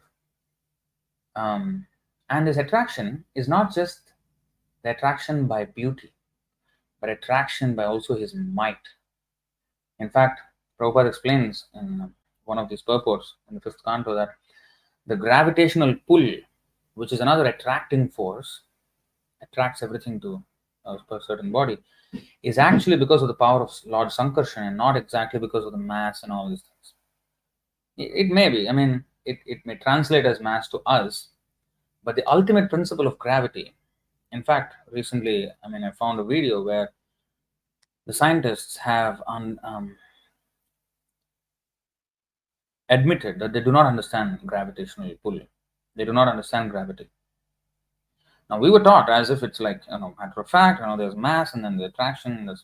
But Albert Einstein, explains it by relativity, and he explains gravity as this bending of the fabric of space-time. And this fabric of space-time is what is known as ether in our denomination, our Vedic language, the all accommodating space. And it's not just the empty space like we see. There is a bending of it and then all this. So this is a very complex thing which we do not understand at all. We think we understand ether, but actually we don't. Anyway, Einstein explained this as the fabric of space and not space and time, space time. It's an entity on its own. So anyway, he explains like that. And gravity, he explained in that way. But if you see in quantum physics, you cannot explain gravity. You cannot explain gravity. It's a mystery even now. So they are actually not sure of exactly how gravity works. But in our Shastra, it is mentioned that this gravitational pull, which is so enigmatic, very difficult to understand, this is the power of Lord Sankarshan, who's the all attracting force, and he exerts this power which we know as gravity, and that gives you know the opportunity for us to actually stay on the earth and live some stable lives. And also, if you misuse it, then you can fall and then die. It can be destructive as well. But that's what gravitational is. Sankarsana, he's attracting in every single way. Okay, so anyway, you see here what um, you see. The word here I want to highlight is this: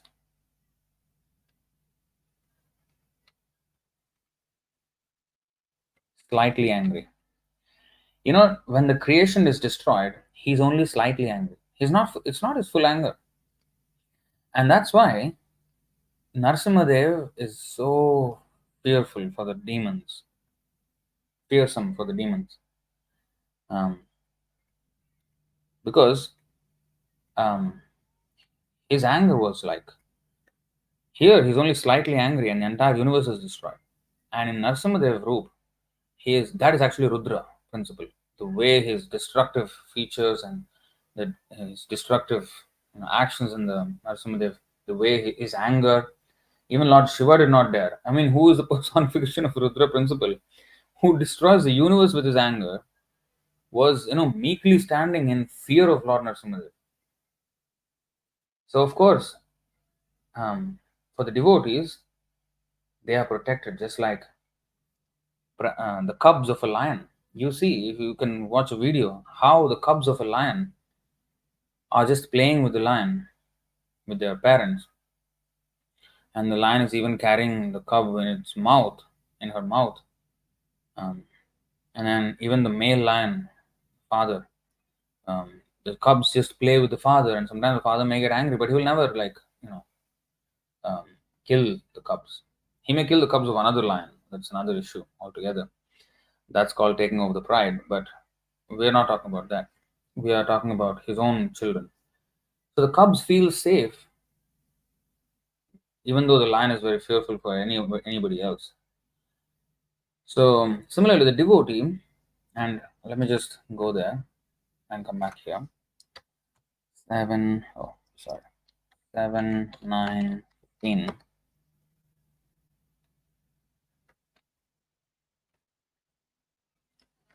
नाहं नाहं बिभेम्यजिततेति भयानकास्य जिह्वार्कनेत्रभ्रुकुटीरभसोग्रदंष्ट्रात् आन्त्रस्रजः क्षतजकेशरशङ्कुकर्णान् निर्ह्रादभीतदिगिभाद् अरिभिन्नखाग्रात्. My Lord, Prahlad Maharaj says to Narsimadev, who are never conquered by anyone, I am certainly not afraid of your ferocious mouth and tongue, your eyes bright like the sun, or your frowning eyebrows. I do not fear your sharp pinching teeth, your garland of intestines, your mane soaked with blood, or your high wedge like ears, nor do I fear your tumultuous roaring, which makes elephants flee to distant places, or your nails, which are meant to kill your enemies. And mind you, each of these features are so intensely fearsome that no living entity, even to the status of Brahma and Shiva, would not dare approach the Lord in that mood. Lakshmi did not herself approach the Lord.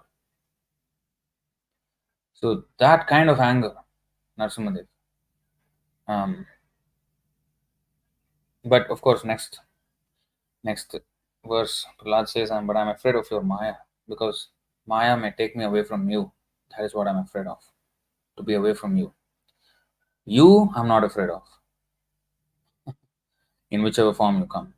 So even though he may be pleasing or he may be most ferocious, that anger, though, is exhibited on those who offend the devotees. And by such anger, display of anger, is not only protecting his devotees, but also teaching us that we have to be angry on those who harass the devotees or offend the devotees. So he's teaching us, instructive as well. And you look at the intensity of his anger. He was not as angry in the Sankarshan. He only became slightly angry. And that anger already burned the whole universe down. He was only slightly angry at the time. Just imagine if he's full-fledged anger. You turn on that knob to 100 degrees. I don't know if we ever will even know what is 100 degrees. I mean, 100% anger of the Lord. Maybe Narasimhadev, I don't know. If, even that is, even if that is his 100%, because he's unlimited. Maybe it is, you know. Never know how ferocious he was. But, so going back, he becomes slightly angry. Okay? That's slightly angry. So, that causes the destruction of the entire universe. Now you imagine, as of now, as we're sitting here, there's no destruction. I mean, even a war, the destruction with the missiles and nuclear bomb, all this is Rudra principle. Nuclear weapons are classic Rudra principle. Yeah? And now we are sitting comfortably. Why are we able to sit comfortably? We will learn in this verse. Okay? This 525:6. स एव भगवान् अनन्तोऽनन्त गुणार्णव आदिदेव उपसंहृतामर्ष रोषवेगो लोकानां स्वस्तया आस्ते. Upasamhrita Amarsha Rosha Vega. Rosha means anger. Vega means the force of his anger. He is checking it. So Lord Sankarshan is the ocean of unlimited spiritual qualities, and thus he is known as Anantadev. He is non-different from the Supreme Personality of Godhead. For the welfare, he is so kind. For the welfare of all living entities within this material world, he resides in his abode, restraining his anger and intolerance. He is actually angry with us. And why? Because we don't want to come back to him. We want to suffer. We are hell-bent on suffering in this world. He doesn't want us to suffer, and he gives us untold, infinite opportunity for us to change. You know, the lifetime of the universe is 311 trillion 40 billion years. That much time he has given us in each creation, and multiple creations we have come and gone, and we are still here in the material world. So he gets just fed up at one point. He just gets angry. Why? After all this, opportunity that I've given them, still they don't want to listen. Why? He's angry. And he burns up the entire universe. And then it stays like that for millions of years. And then he becomes compassionate. Oh, if I just don't allow them, then how will they come back to me? Okay, I will create again. Then that's how creation happens. So behind the creation and destruction of the universe is the anger and the restraint of such anger of Lord Sankarshan. When he's angry with us, it's all destroyed. So that's it. There's nothing that exists in the material world. The spiritual world always exists. But in the material world, nothing exists. And then after some time, he'll feel compassion. Okay, you know what? I'll give you another chance. Again, he creates the universe. Such grand arrangement of the universe. Only for us. Only for us. With all the beauty and all the majesty of it, just to house rascals like us and give us the opportunity to turn back to him. And yet we don't. After millions of creations, anadi karma phale padi bhavarnava jale koribare na dekhi upay. So Bhaktivinoda Thakur says, anadi karma phale, by my karma phal, by my past karma, which is since time immemorial, I am rotting in this material world. So now we are existing peacefully is only because he is tolerating his anger. He's checking, he's restraining his anger and intolerance. So what we call as peace is the merciful restraint of the Lord's anger. Purport. Anantadev's main mission is to dissolve this material creation. Imagine that. His main mission, he exists to destroy this material creation. But he checks his anger and intolerance. This material world is created to give the conditioned souls another chance to go back home, back to Godhead. But most of them do not take advantage of this facility. After the creation, they again exercise their old propensity for lording it over the material world. These activities of the conditioned souls anger Anantadev, and he desires to destroy the entire material world. Yet, because he is the Supreme Personality of Godhead, he is kind toward us and checks his anger and intolerance. Only at certain times does he express his anger and destroy the material world. Imagine. I mean, the scientists are trying to, figure out this Big Bang and, um, expansion, they're trying to understand this universe. We understand this universe way better. This exists because of the restraint of Lord's anger. So, we better understand this of the Lord and what He really wants and why He's really angry. He's only angry for us. So why? Why don't we make use of immense opportunity? He comes repeatedly, Yuga Avatar, Shakti Avatar, Guna Avatar, Purusha Avatars, Leela Avatars, Manvantara Avatar, and still we don't take advantage of such facilities. Avatar is one thing, then he leaves behind scriptures, he sends devotees, he sends acharyas, so many things. And within our life, he gives us, as Paramatma, Chaitya Guru, he gives us conscience. This is right, this is wrong, don't do that. Despite all such guidance, still there is no God, I don't care. He gets fed up. So he also has feelings. So his feelings though are destructive if his anger comes out, and that's what happens at the time of devastation. And it's not just this universal devastation, he also destroys, like we see all these wars, and even on a smaller scale, maybe murder or maybe a rape or all these things, and on a bigger scale, these wars and natural disasters, these are all destructive. All of these are anger of the Lord, or manifestations of anger. If the entire universal dissolution is slight anger of the Lord, these natural disasters and wars are like little bit fed up, maybe, but slightly, it just does like that, and then there's widespread destruction already. So that is Rudra principle. That is the Rudra principle. Just a second here. Okay, this one other thing I want to show. 4:24:68. What's the time? Oh wow. Okay. Aham tvam asino brahman paramatman vipashchitam vishwam rudrabhayadhvastam akutaschid bhayagati. My dear Lord, all actually learned persons know you as the supreme Brahman and the super soul. Although the entire universe is afraid of Lord Rudra, who ultimately annihilates everything, for the learned devotees, you are the fearless destination of all. This is Lord Shiva himself saying. And the purport is very interesting as well. For the purpose of creation, maintenance, and annihilation of this cosmic manifestation, there are three lords, Brahma, Vishnu, and Shiva, Maheshwara. The material body is finished at the time of annihilation. Both the universal body and the small unit, the individual living entity's body, are susceptible to annihilation at the ultimate end. Like our terminal diseases, like cancer or something like that, they are actually Rudra principle as well.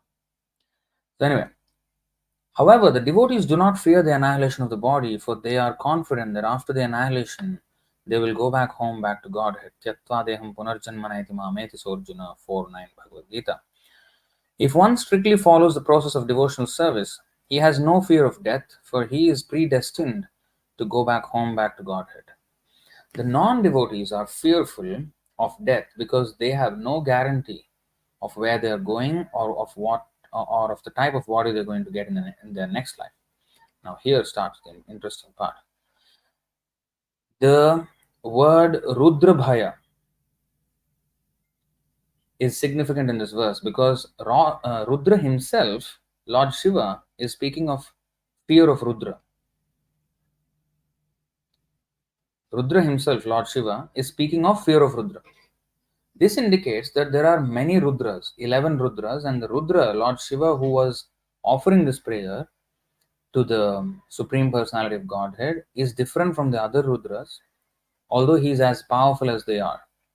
The conclusion is that one Rudra is afraid of another Rudra because each and every one of them is engaged in the destruction of this cosmic manifestation. So there are 11 Rudras and each of them as powerful as the other. And Lord Shiva is one of the 11 Rudras. Except for the devotee, everyone is afraid of Rudra, even Rudra himself. A Rudra is never afraid of, a devotee is never afraid of Rudra because he is always secure, being protected by the lotus feet of the Lord. As Sri Kṛṣṇa says in Bhagavad Gita 9:31, Kaunteya pratijanihi name bhaktah pranashyati. My dear Arjuna, you may declare publicly that my pure devotee will not be vanquished under any circumstances. Now, I will go back to this purport, Adi 6.79. The annihilator Rudra is born from Sankarshan and the ultimate fire to burn the whole creation. So this sentence, this is why I went to the other. So in the Vayu Puran, there is a description of Sadashiva in one of the Vaikuntha planets. That Sadashiva is a direct expansion of Lord Krishna's form for pastimes. It is said that Sadashiva, Lord Shambhu, is an expansion from the Sadashiva in the Vaikuntha planets, who is Lord Vishnu. His name is Sadashiva, but is actually Vishnu. So that Sadashiva, Lord Shambhu, is an expansion from the Sadashiva in the Vaikuntha planets, Lord Vishnu, and that his consort, Mahamaya, is an expansion of Ramadevi or Lakshmi. Mahamaya is the origin or birthplace of material nature. So this is the intimate connection between Shiva and Vishnu. So Lord Shiva is not independent of Lord Vishnu, and in that sense he is non-different from Lord Vishnu, but at the same time he is also different from Lord Vishnu because he is not the same as Lord Vishnu. At the same time he is non-different. Just like yogurt is non-different from milk. It's the same ingredients, but the function is different. Functional difference. So that is the difference between Lord Shiva and Lord Vishnu. And regarding this, I want to highlight this particular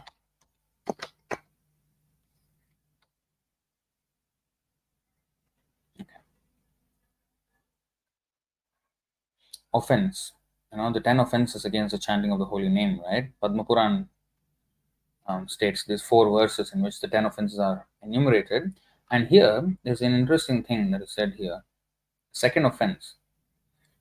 Shivasya Shri Vishnor Yaiha Guna Namadi Sakalam Dhiya Bhinnam Pashet Sakhalu Hari Nama Hita Karaha. Shivasya Shri Vishnor Yaiha Guna Namadi Sakalam Dhiya Bhinnam Pashet Sakhalu Hari Nama Hita Karaha. You know how it sounds? It's one of the meaning is, if one considers the name, form, qualities, etc. of Shiva and Vishnu to be bhinnam, separate. Shivasya Shri Vishnor ya iha gunanamadi sakalam dhiya bhinnam pashyat. If we consider Lord Shiva's name, form, qualities, everything, etc. to be different from Lord Vishnu's name, form, qualities, etc., that is an offense. You see how it sounds? So I explained this in a lecture many months, or maybe a year ago, or maybe even further than that. But this appears that Shiva and Vishnu are same and their name is same and qualities, everything is same. So we have to consider them same. No, there is difference. Because when you say bhinnam means, the exact meaning here, it can be misinterpreted, of course. If you consider Shiva and Vishnu as separate and they're not one, then it is an offense. But actually, Vaishnava have the proper understanding of this. Because even Shiva's version matches the Vaishnava's version because he himself is a Vaishnava. Now, Gunanama, so Shivasya Shri Vishnu, Bhinnam means if we consider them independent, separate, like Shiva and Vishnu and their name, form, qualities are all separate from each other, that is an offense. In other words, the converse is Shiva's name, qualities, form, etc. are dependent on Krishna's. They are non-different. They cannot be. He cannot be a separate Lord from Vishnu. If we think he is a separate power than from Vishnu, that is an offense. But there is no bhinnam. It is in, because, like, for example, I have the power to speak and I am speaking. This speaking power is non-different from Krishna, because it is ultimately it is his speaking power. He has invested some of that power to me. So I am not independent in my powers. If I think I am bhinna, this is called bhinna drik bhavam. That means when we see anything as separate from Vishnu, that is Maya. You see here, 2934. Ritertham yat pratiyeta na pratiyeta chatmani tad vidyadatmano mayam yatha bhaso yatha tamaha. O Brahma, whatever appears to be of any value, if it is without relation to me, this is the bhinna. Ritertham has no reality. Know it as my illusory energy, that reflection which appears to be in darkness. Actually, there is nothing that is not related to Krishna. But if we think there is, then there is an offense. So if we think Lord Shiva's name, form, qualities and Lord Krishna's name, form, qualities are separate, they are not related. Krishna is one God and Shiva is another God. Bhinnam pashyet, then that is an offense. Because Lord Shiva's name, form, qualities is a very existence is not bhinnam from Krishna. It is existing. He is existing because of Krishna. He is just a transformation of the functional aspect of him, and he executes the work of destruction in this world. So that is the proper understanding. That is the proper understanding of this. But the other understanding is of the same verse. Shivasya Shri Vishnor. There's another meaning to this. Shiva also means auspicious. So if we consider that the guna, nama, adi, sakalam, what is that? Name, form, qualities, pastimes, entourage, paraphernalia. If we think that Krishna's name and form, for example, and his qualities are separate, Krishna and his name are separate. Actually, abhinnatvan nama namino. But if dhiya bhinnam, if we think it is bhinnam, if the auspicious name of Lord Vishnu, if we consider it different from his qualities, his form, his, everything, his teachings, if we think of them as separate, that is also an offense. So two things here. If we consider the auspicious Lord Vishnu to be different from his name, form, qualities, pastimes, etc., that is an offense. And if we consider Lord Shiva to be a separate individual, independent of Krishna, bhinnam, a bhinna God, a different God, separate God, that is an offense. Because his existence depends on Krishna. Because he's an expansion of Krishna. So that is a proper understanding, and it should not be misunderstood to be that, if we consider Shiva and Vishnu as separate, and if we don't consider them as the same, then that is an offense. That's not the meaning here. So this is how it is understood. So this is the position of relationship between Lord Shiva and Lord Krishna. And because today's verse touches upon that, so I just wanted to go into this topic. Rudranam Shankaraschasmi. So of all the Rudranam, I am Shankara, because he is the principal of all, main Rudra of all the 11, Shankara or Lord Shiva. Vittesho Yaksharakshasam, of the Vittesha means treasurers of all the wealthy people. I am the Kuvera. Although he is Yaksha and Rakshasa, but he is a treasurer of the demigods. Vasunam Pavakaschasmi Meruhu Shikharinamaham.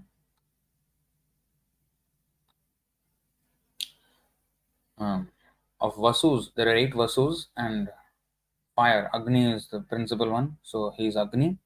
And of mountains, I am Meru. So a little bit, maybe I want to mention about Meru mountain, because Meru mountain is a golden mountain that appears as an inverted cone that is 800,000 miles high. Very, very massive mountain. And it is on Bhumandala, but it is invisible to us. Again, the cosmology, Vedic cosmology comes in here. So it is a subtle mountain which we cannot, with our senses, we cannot perceive it in our dimension of the existence that we are shown by the Lord. We cannot perceive it, but it is there nevertheless. And otherwise, Krishna, why would he quote the Meru mountain here? That means there exists the Meru mountain. Mm. and and another interesting aspect is that mountains can move. That's why later, few verses later, here he says of mountains I am Meru,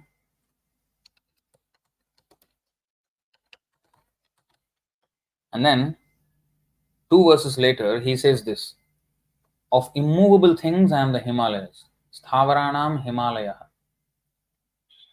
Just then we can say, hey, he said among the mountains I am Meru mountain, then among the immovable things I am Himalayas, which is again mountain. Why didn't he say Meru mountain again? Prabhupada explains. Hmm. Whatever is sublime in the world is a representation of Krishna. Therefore, the Himalayas, the greatest mountains in the world, also represent him. The mountain named Meru was mentioned in a previous verse, but Meru is sometimes movable, whereas the Himalayas are never movable. Thus, the Himalayas are greater than Meru. So, you may say, what are you talking about? Mountain is movable? Yes. Um, Let me see if I can take out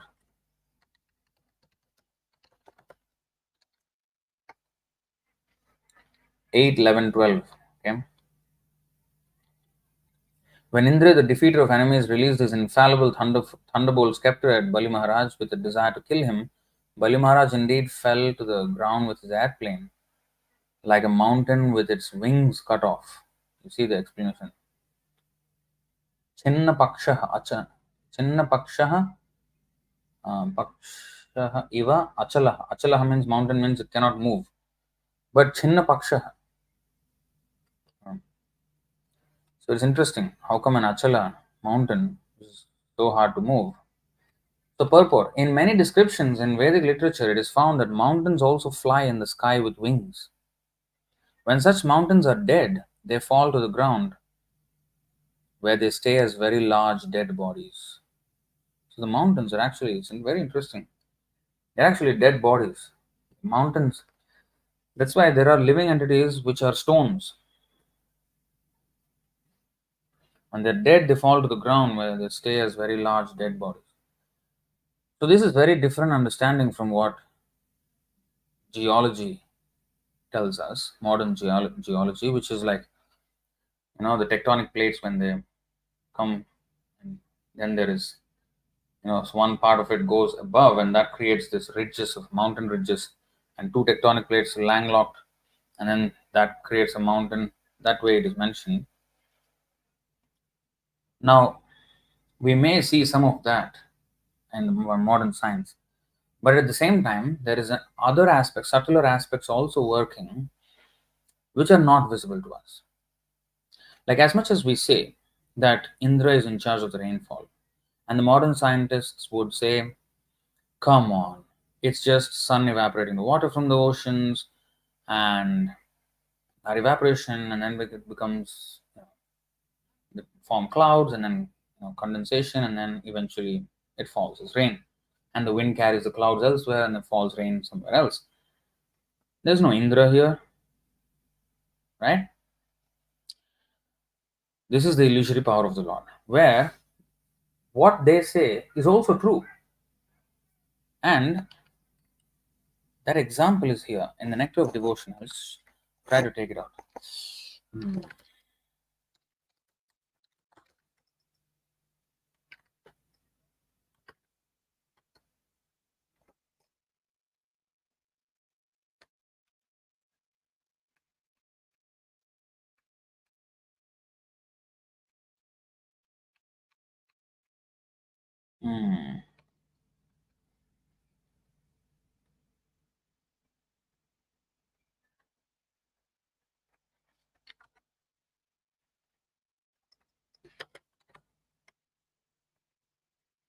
I want to go to Nectar of Devotion. If I'm not wrong, it's in the Nectar of Devotion.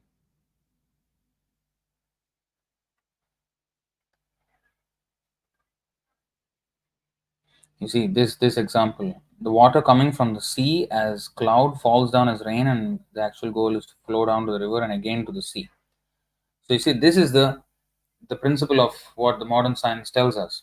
The sea water is evaporated and forms clouds and comes as rain and goes into the river and comes back to the sea. This cycle, it's in the context of Krishna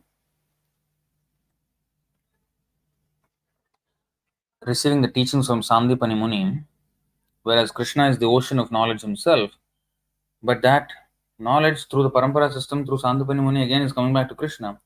That comparison was referred compared to, I mean, that thing was compared to this cycle, water cycle. Um,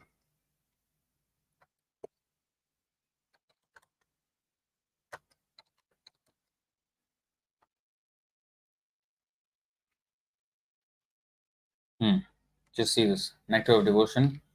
Krishna's receiving education from Sandipani Muni is described by Sri Narada Muni as follows. In the beginning, Lord Brahma and others are like clouds of evaporated water from the great ocean of Krishna. In other words, Brahma first received the Vedic education from Krishna as the clouds receive water from the ocean. That Vedic education or instruction, which was spoken by Brahma to the world, was then reposed upon the mountain of Sandipani Muni. Sandipani Muni's instructions to Krishna are like a reservoir of water on the mountain, which flows as a river and goes again to mix with the source, the ocean of Krishna. To be more clear, the idea is that Krishna actually cannot be instructed by anyone, just as the ocean does not receive water from any source but itself. It only appears that the rivers are pouring water into the ocean. So it is clear that Brahma received his education from Krishna, and from Brahma, via the disciplic succession, this Vedic instruction was distributed. Sandipani Muni is likened to the river which is flowing down again to that same original ocean of Krishna. You see, this metaphor is is what the modern scientists talk about, the rain which is from evaporation. So we are not denying that. Our Vedic scriptures don't deny. Narada Muni is explaining here how he's using that example as an explanation of this, how Krishna becomes the student here. So we are not denying that explanation of rain. At the same time, there is Indra who is working behind the scenes as well. So there is higher understanding of the same principle. So even though the scientists may say no, this is how it is. Well, yes, that is how it is. But there's also higher aspects to this. Like the movement of the wind is governed by the Vayu, and Indra is actually even like it appears as independent natural occurrences without anybody moving anything, but it's not so at all. It is just like a dog in Singapore wouldn't know why there are no wild animals. It doesn't even know there are something called wild animals because in its entire lifetime it has never seen one, and it doesn't even know the reason why there are no wild animals, that there is a government like this which keeps wild animals in check, and there's nothing, no wild animals here.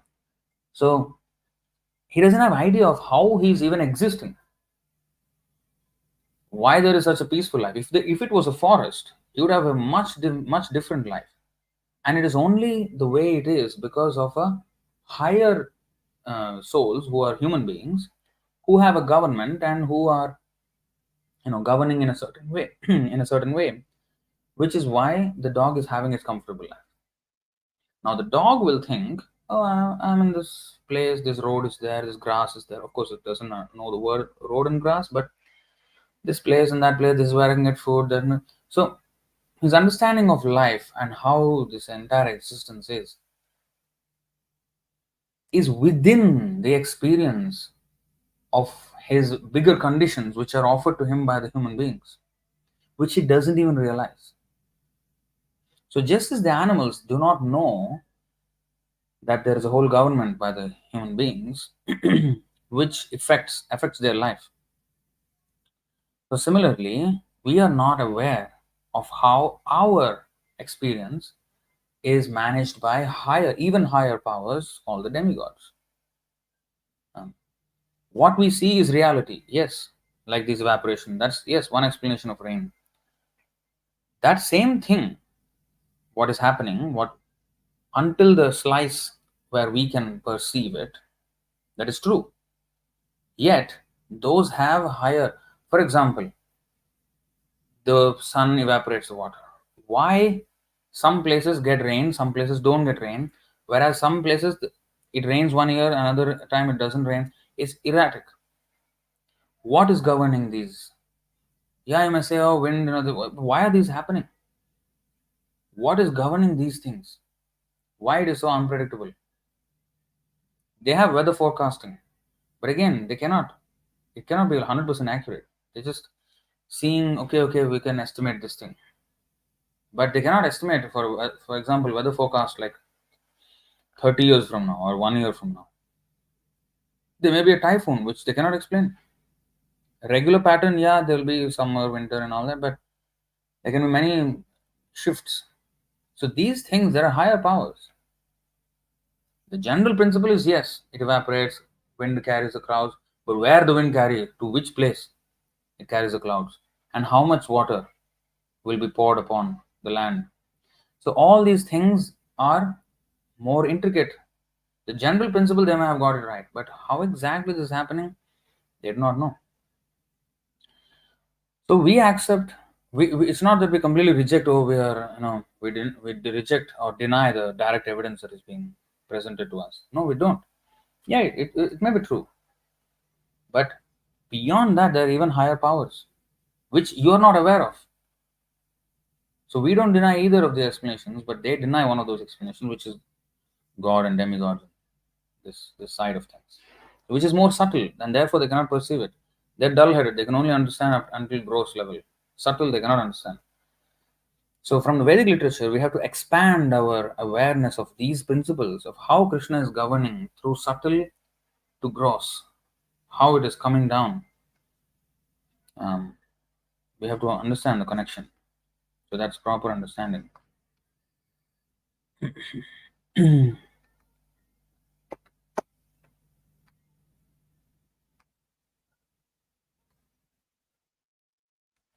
Okay, so I think I'll stop here and I'll take any questions that are there.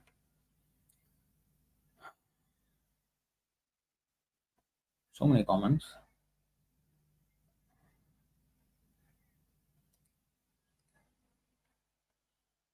Can we say anger expressed? So Srini is asking, can we say anger expressed to enforce righteousness is right versus anger expressed for sense gratification for selfish reasons? Please help clarify. Yes.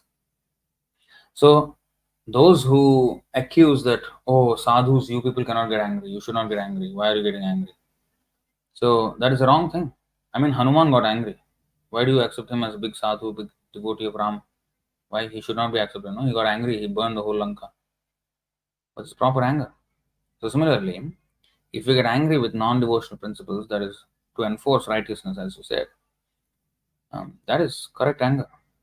And what is righteousness? Krishna consciousness. Okay, so that is right.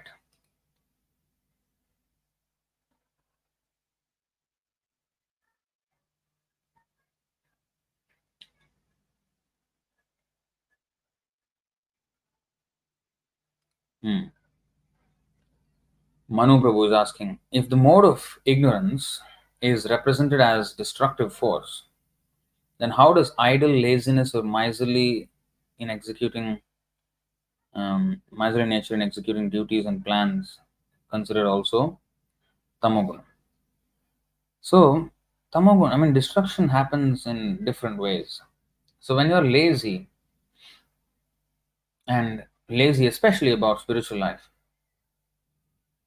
then you are destroying your God-given opportunity of human life and just wasting time, which is destroying. Ayur harati vaipumsam udyannastan chayannasau tasyarteya kshanoneta uttama shloka vartaya.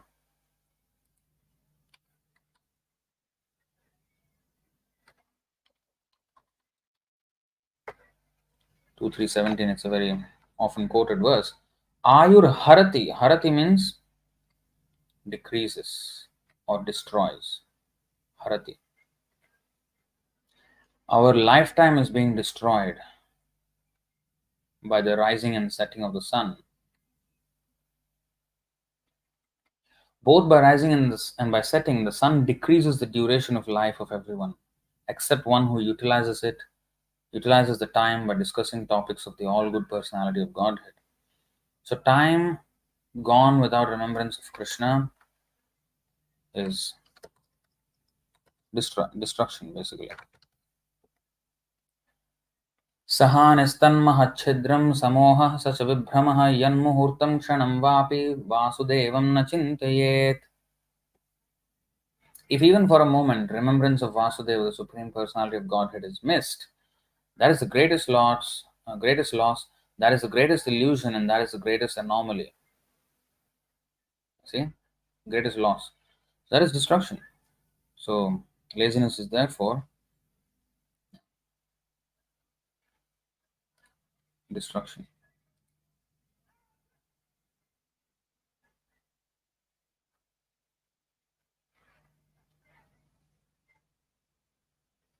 On 18:7.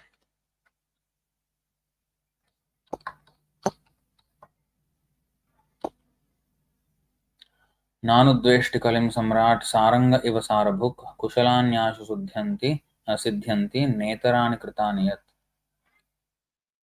Maharaj Parikshit was a realist like the bee who accepts only the essence of a flower. He knew perfectly well that in the age of Kali, auspicious acts produce good effects immediately, whereas inauspicious acts must be actually performed to render effects.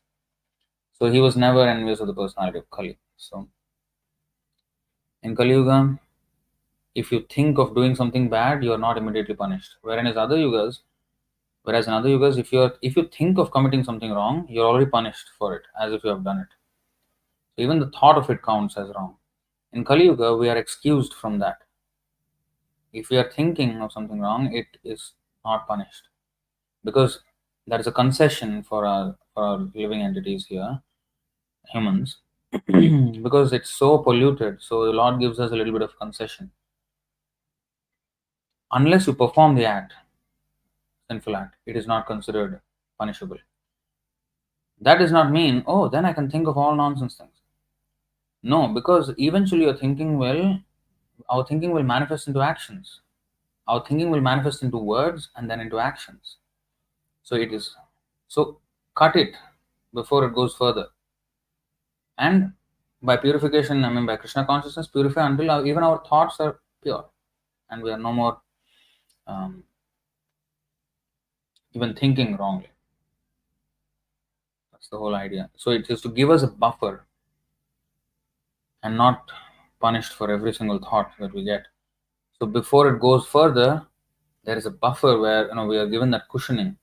Okay, you got the thought, cut it now, become purified, so that it doesn't become an action and then actually you'll be punished. So you have a grace period before that can happen. So that's what it is.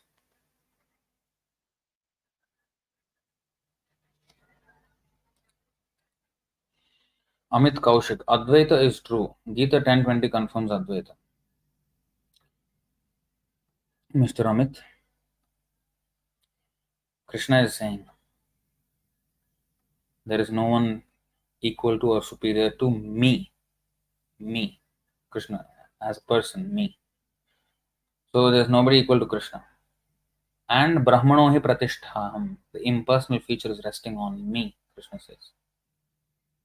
And Natvevaham jatunasam natvam neme janadhipa nachayvana bhavishyama sarve vayamataha param. There is never a time when you did not exist as an individual, when I did not exist as an individual, and when all these kings on the battlefield did not exist as individuals.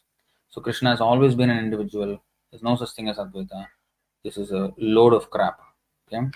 Now let's go to 10:20.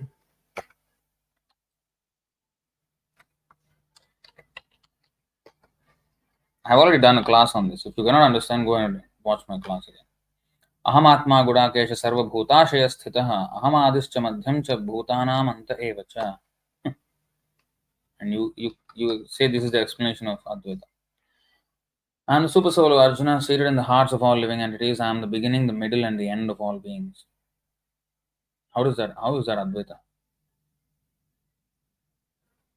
Because without the existence, without Krishna, we have no beginning, we have no middle, and no end. I am seated in the hearts of all living entities.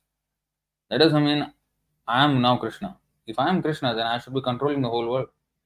Because Krishna says, Mayadhyakshena prakriti suyate sacharacharam. Whole Maya is under my control. But we are under Maya's control. How can we be same as the controller of Maya? It's a stupidity. Please, just read Prabhupada's books first. Don't be foolish enough to give your comment here. Okay, you read. This is this comment section. What happens is, in our Vedic culture, this is very audacious behavior and very disrespectful behavior. Okay, without knowing anything, you don't know anything. First of all, you read first of all Prabhupada's books, then you will understand the property. I just showed you that Advaita philosophy, Lord Shiva himself is saying, I will come as Shankaracharya and preach this nonsense philosophy called Advaita Mayavada, and where it equates the Jiva and the Supreme Lord and Jagatam Nashakarana for the destruction of the world. And you, who is Lord Shiva and who is you? Huh? Lord Shiva is saying, I will come and preach this destructive philosophy on the order of Narayana. Okay? And you are saying Advaita is true. Wake up,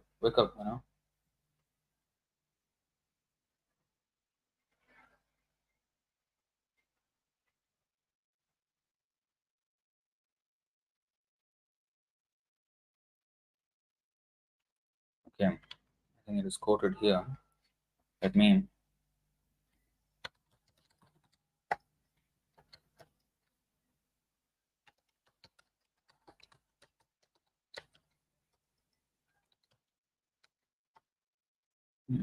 No. Okay. Oh.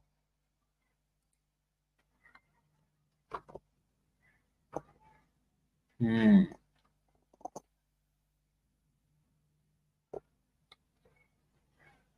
Ebe Nama. This is actually where. Just a second.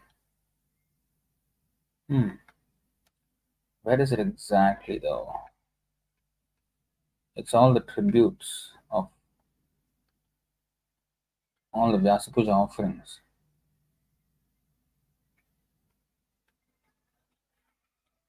Ebe Nama Sankirtana Tikshna Khadga Laya Antara Asura Jivera Felibe Katia Jadi Papi Chhade Dharma Dura Deshe Jaye Mor Senapati Bhakta Jaive Tathaye.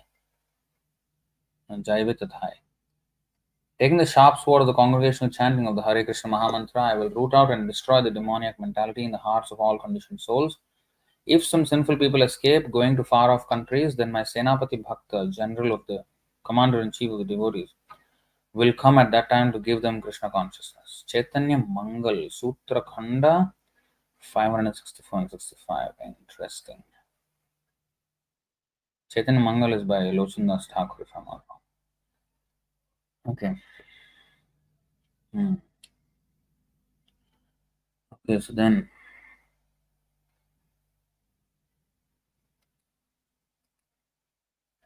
But this only purport. Is there direct shlokas that he keeps? You mean to say Prabhupada's words are not enough?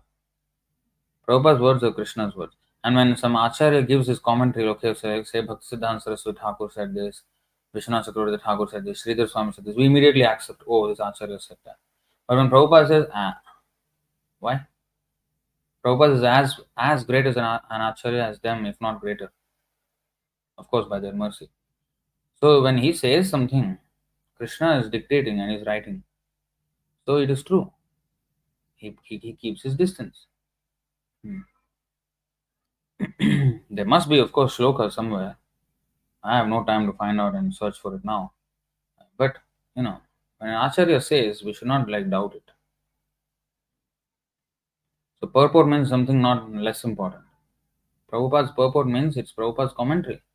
Just like Vishwanath Chakravarti Thakur or Jiva Goswami or Rupa Goswami or Bhaktisiddhanta Saraswati Thakur, Bhaktivinoda Thakur, when they give their commentary, we take them as axiomatic truths. But when Prabhupada says, "Oh, it is only purport," so I want to find a verse, so that's not good. So he does keep distance.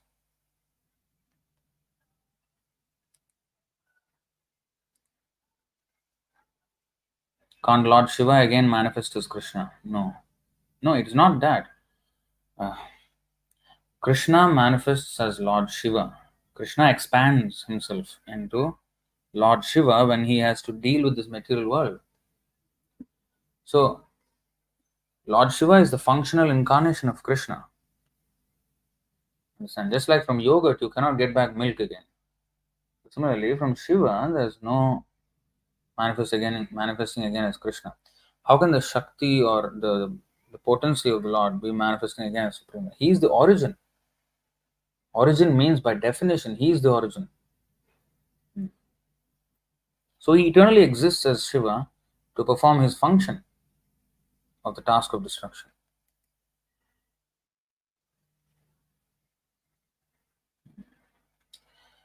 All these irrelevant comments, I'm not even going to respond.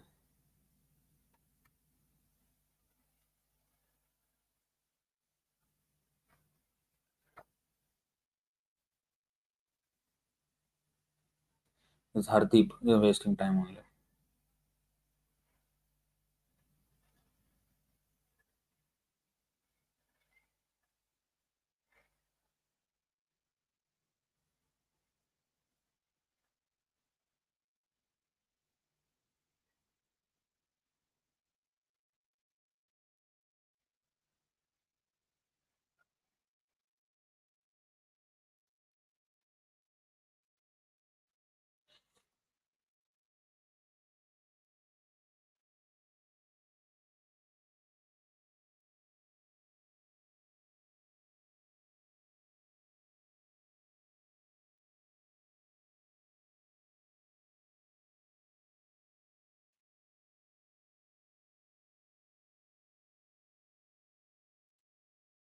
Acharya Chanakya Jain. I teach kids preparing for IIT JEE. Ever since they joined Hare Krishna movement, they have given up studies. Whole year they don't study, and one day before exam they go to temple and to kirtan, hoping God will help, will manifest and do His leela.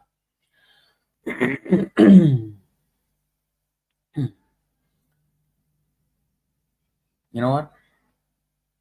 We don't give a damn. We don't care a fig for this IIT. It's it, it's nothing compared to the knowledge of Bhagavad Gita. And you think it is a very great prestigious institution? It's not. Our institution is far far more prestigious, and it's not even close. It's worlds apart, literally. Because ours is the spiritual world and yours is the material world. And you're just churning out Shudras, technical knowledge gurus. Yeah? That's not any great level of education. Okay? Indian Institute of Technology. Okay, technology is Shudra business. Understand? Now, we are not against Shudras. We are not against Shudra work.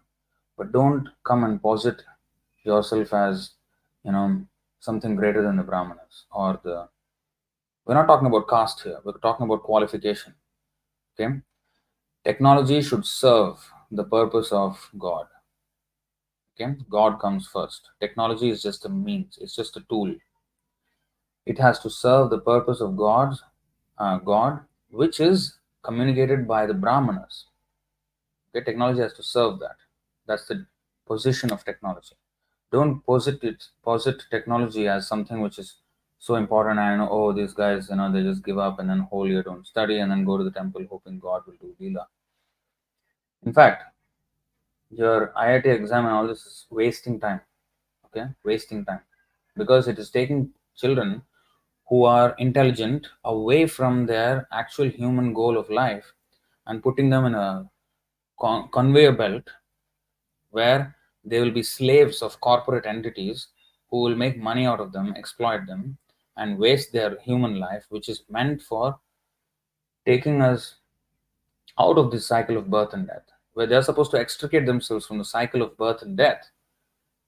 But you are wasting their time by engaging them in this so-called technology work. So that is not a good business, first of all. And when you say this, oh, these kids are joining Hare Krishna movement, they give up studies. Well,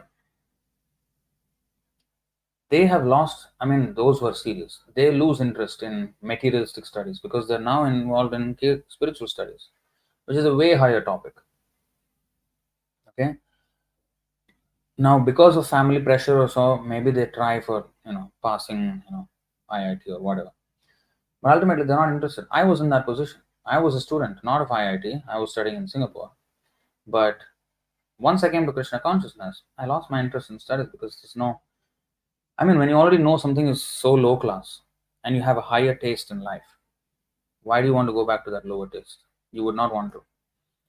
So it's coming from a place of a higher experience of life, from which any other experience seems lower and insignificant, and therefore the lack of interest.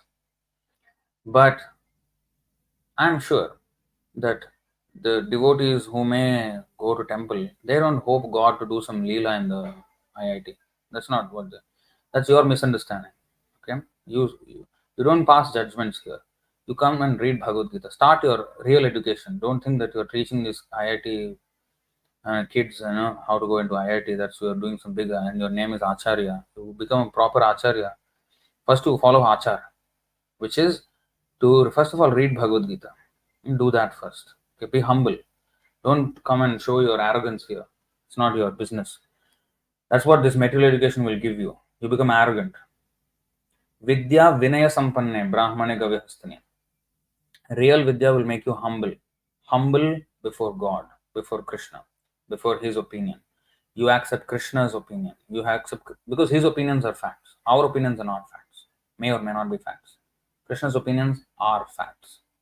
Okay, so we become humble. Vidya Vinaya Sampanne. But this material Vidya will give you ahankar. There's no vinamrita. So please learn that. Become humble. Throw away your nonsense education. Read Bhagavad Gita. That's the beginning of education. Big PhDs, they haven't even started ABCD in spiritual life. Okay? You haven't started ABCD if you think what you're thinking in your comment. So don't write in all these comments. If you're coming to this lecture, please listen and learn. Come here to learn. Don't come here to give lectures. You do that in your IIT training session. Here, zip up, listen, learn some etiquette, learn some Sanskriti. Okay? Come here to learn. Your technological know-how, knowledge is nothing to do, is zero effective when it comes to this. Okay? Please leave all that aside. Sarvapadhi vinirmuktam tatparatvena nirmalam. Keep all your designations away. Come here, become humble and listen and learn.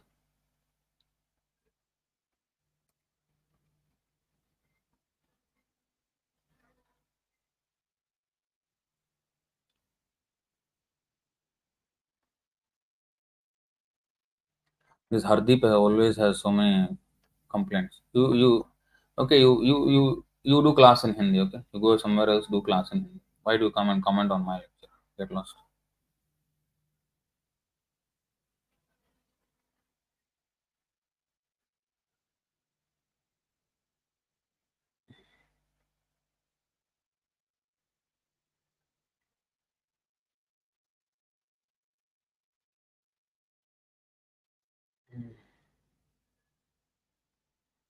Amit ji, Amit ji, you go and read Bhagavad Gita as it is. Okay?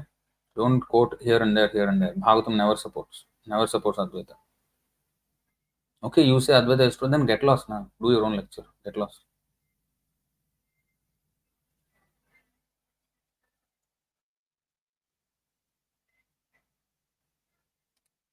Jamadagni's wife Renuka Devi commits offense mentally for this, so she was punished. And actually, even Chota Haridas was punished in Kali Yuga by Chaitanya Mahaprabhu for his mental offense only. He just looked at a woman as a son. He just looked at a woman. That's it. Banished, never to return. No redemption. Just he committed suicide. And even after that, Chaitanya Mahaprabhu said that is good that he committed suicide. so hard. So it's to teach us the level of renunciation that is to be followed, has to be had.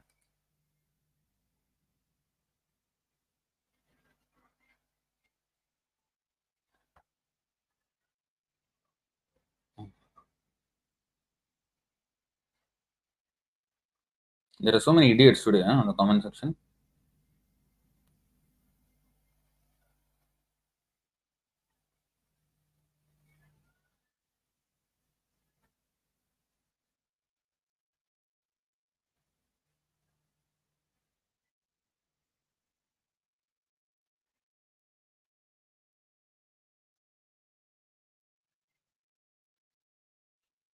Acharya is saying, get lost. How arrogant are your mind, your language? Spirituality has indeed made you humble. Yeah, yeah, yeah. We are humble before Krishna, not before arrogant people like you, sir.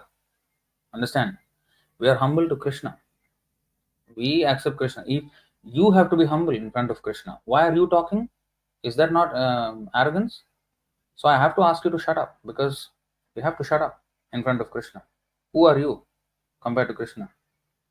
With a just like a flick of a finger, he will finish you. That is our position, right? So we should shut up in front of Krishna. It's not only get lost, shut up also. Okay, that is humility. You have to shut up.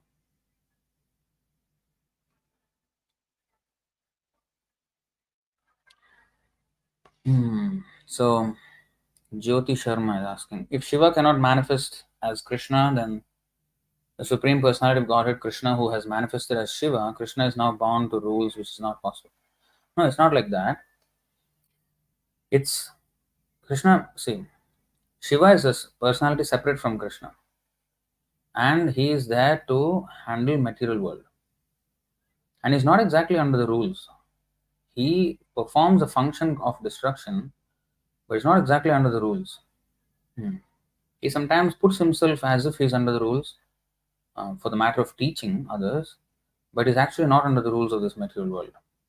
He's beyond. But he's a servant of Krishna. That's why he's a expansion. Sadashiva is an expansion of Anantadev, Shesha, Lord Shesha.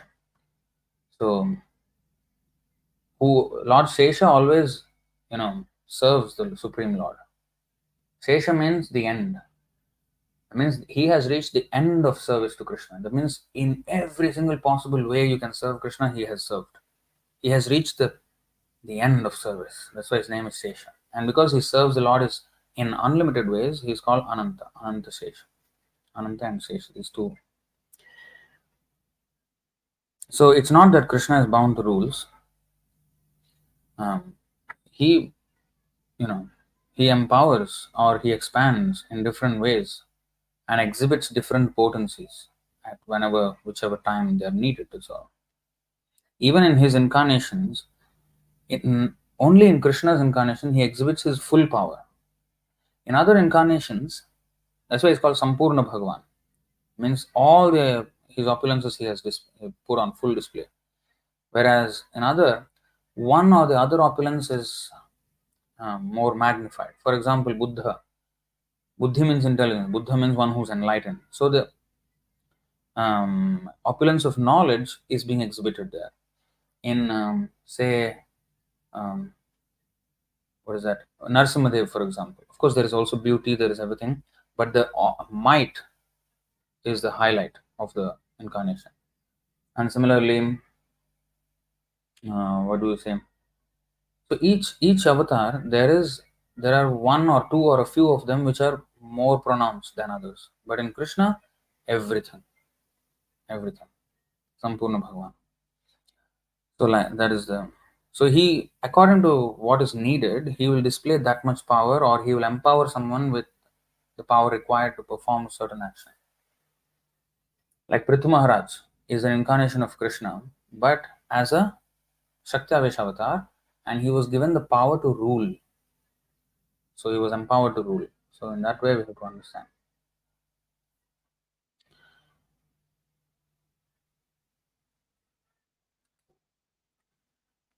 So Asit Kumar Datta, Hare Krishna, Prabhu, please accept my humble obeisances. All glories to Prabhupada.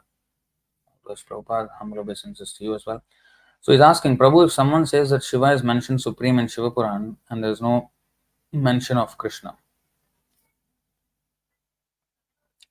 what is the best answer to these types of rascals and fools? So let's see. There are nice verses to this.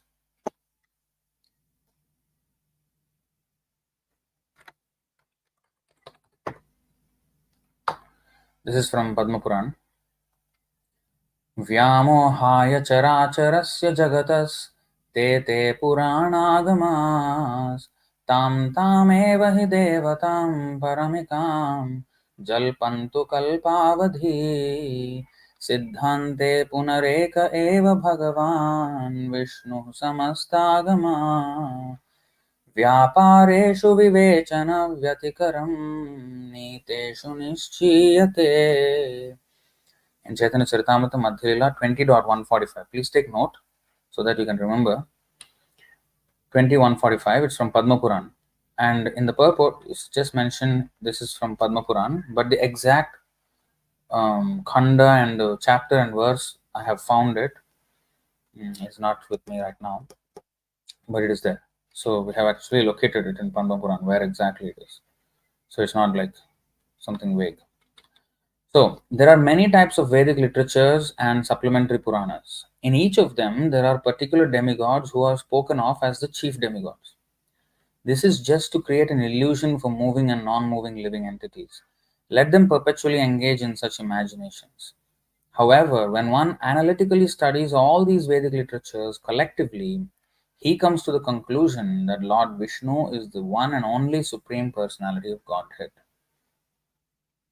So if Shiva Puran says this, and this Puran says that, that Puran says it. In fact, even in Shiva Puran, I have just quoted a verse from Shiva Puran where Narayana orders Lord Shiva to come as Shankaracharya and bewilder the atheists. So that is there in Shiva Puran. And there are other conversations in Shiva Puran when Shiva is talking to Parvati and he is glorifying Lord Narayana as the Supreme. That is also there. So that particular Devata will be, eulogized in such Puran. But that's why it's when one analytically studies all these Vedic literatures collectively, he comes to the conclusion that Lord Vishnu is the one and only Supreme Personality of Godhead. Then there is another verse. Alodya, see, this passage is found in three Puranas, Padma Puran, Skanda Puran and Linga Puran. But you know what? We found it in another book, another Puran, which is, I think, Narsimha Puran. We found it. And exact chapter and verse. We could not find it in Padma and Skanda and Linga Purans. But I was searching. I think Nishita Mataji actually was helping us to. Actually, we are going to publish a book. In fact, your question is very relevant because of that. You are saying, what if someone says Shiva is supreme? So we are publishing a book, which is coming out very soon. That is going to establish Krishna's supremacy and give the evidence from Shastra, from Devatas, from Rishis, from great sages, from great kings, Rajarshis, all of them who unequivocally state that Krishna is the supreme. And even Lord Shiva's statements are also going to be there. And these verses which I'm showing you now will also be there in that book. It's going to be a small book, 100 over pages. But this is the subject. Why worship only Krishna? That is going to be the title of the book. Why worship only Krishna? So the book is going to come out, and once it's released, we will announce it. Right? Okay, so let's see this verse. Alodya sarva shastrani vicharya cha punah punah idamekam sunishpannam dhyeyo narayana sada. By scrutinizingly reviewing all the revealed scriptures and judging them again and again, it is now concluded that Lord Narayana is the supreme person, supreme absolute truth, and thus he alone should be worshipped. If you review all the scriptures, then 2 to 34 of Srimad Bhagavatam. Bhagavan Brahma Kartsanyena Triranvikshya Manishaya tad adhyavasyat kūtastho ratiratmanyato bhavet. You can actually read the previous verse as well. This continues from there. The great personality Brahma, with great attention and concentration of the mind. Okay, Brahma, with his four heads, the most intelligent person in the universe, the first person, the original guru of the entire universe, of course, from Krishna, next in the parampara. That Brahma, with great attention, with four brains of his size, and concentration of the mind, studied the Vedas 3 times. And after scrutinizingly examining them, he ascertained that attraction for the Supreme Personality of Godhead, Sri Krishna, is the highest perfection of religion.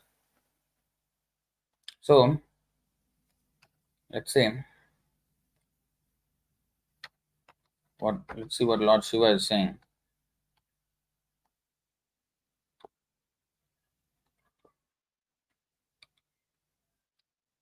Lord Shiva says, Mukti Pradata Sarvesham Vishnu Revana Samshaya.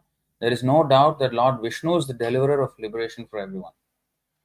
He said in the context that I can give my devotees anything material, but for mukti, liberation, they have to go to Vishnu because only he can give. Only there is no doubt that Vishnu is the deliverer of liberation for everyone. Then Lord Shiva says here, there is this whole chapter is Rudra Gita, Canto 4, chapter 24 of Srimad Bhagavatam. This whole chapter is Lord Shiva's prayers to Lord Krishna. And here he says, Yah param ramha sahasakshat triguna jiva samyitat bhagavantam vasudevam prapannah sapriyo hime. 4:24-28 Srimad Bhagavatam. Lord Shiva continued, any person who is surrendered to the Supreme Personality of Godhead, Krishna, the controller of everything, material nature as well as the living entity, is actually very dear to me. Means any person who is surrendered to Krishna is actually very dear to me.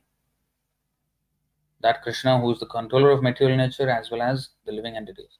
If anyone surrenders to him, he is dear to me. So, in this way you have to answer.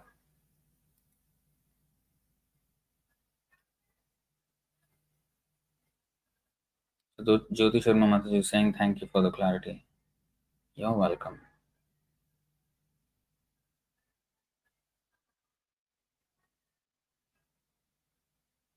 What is it? Last one is Sundar Gopal Prabhu. I don't know what the question is.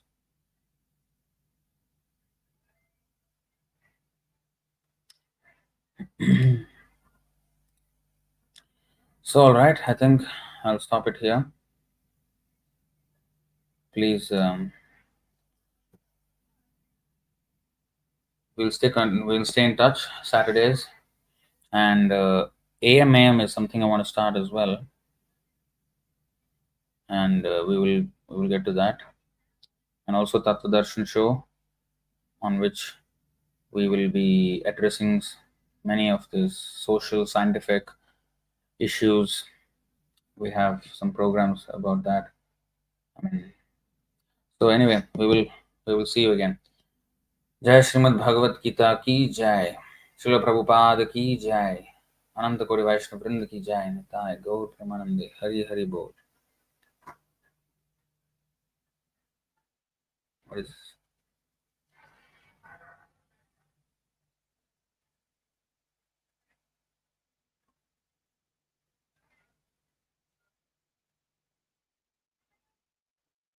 I was going through AMAMs, wishing they would come back. Yeah, we will come back with those. Okay. All right. Thank you very much. Hare Krishna.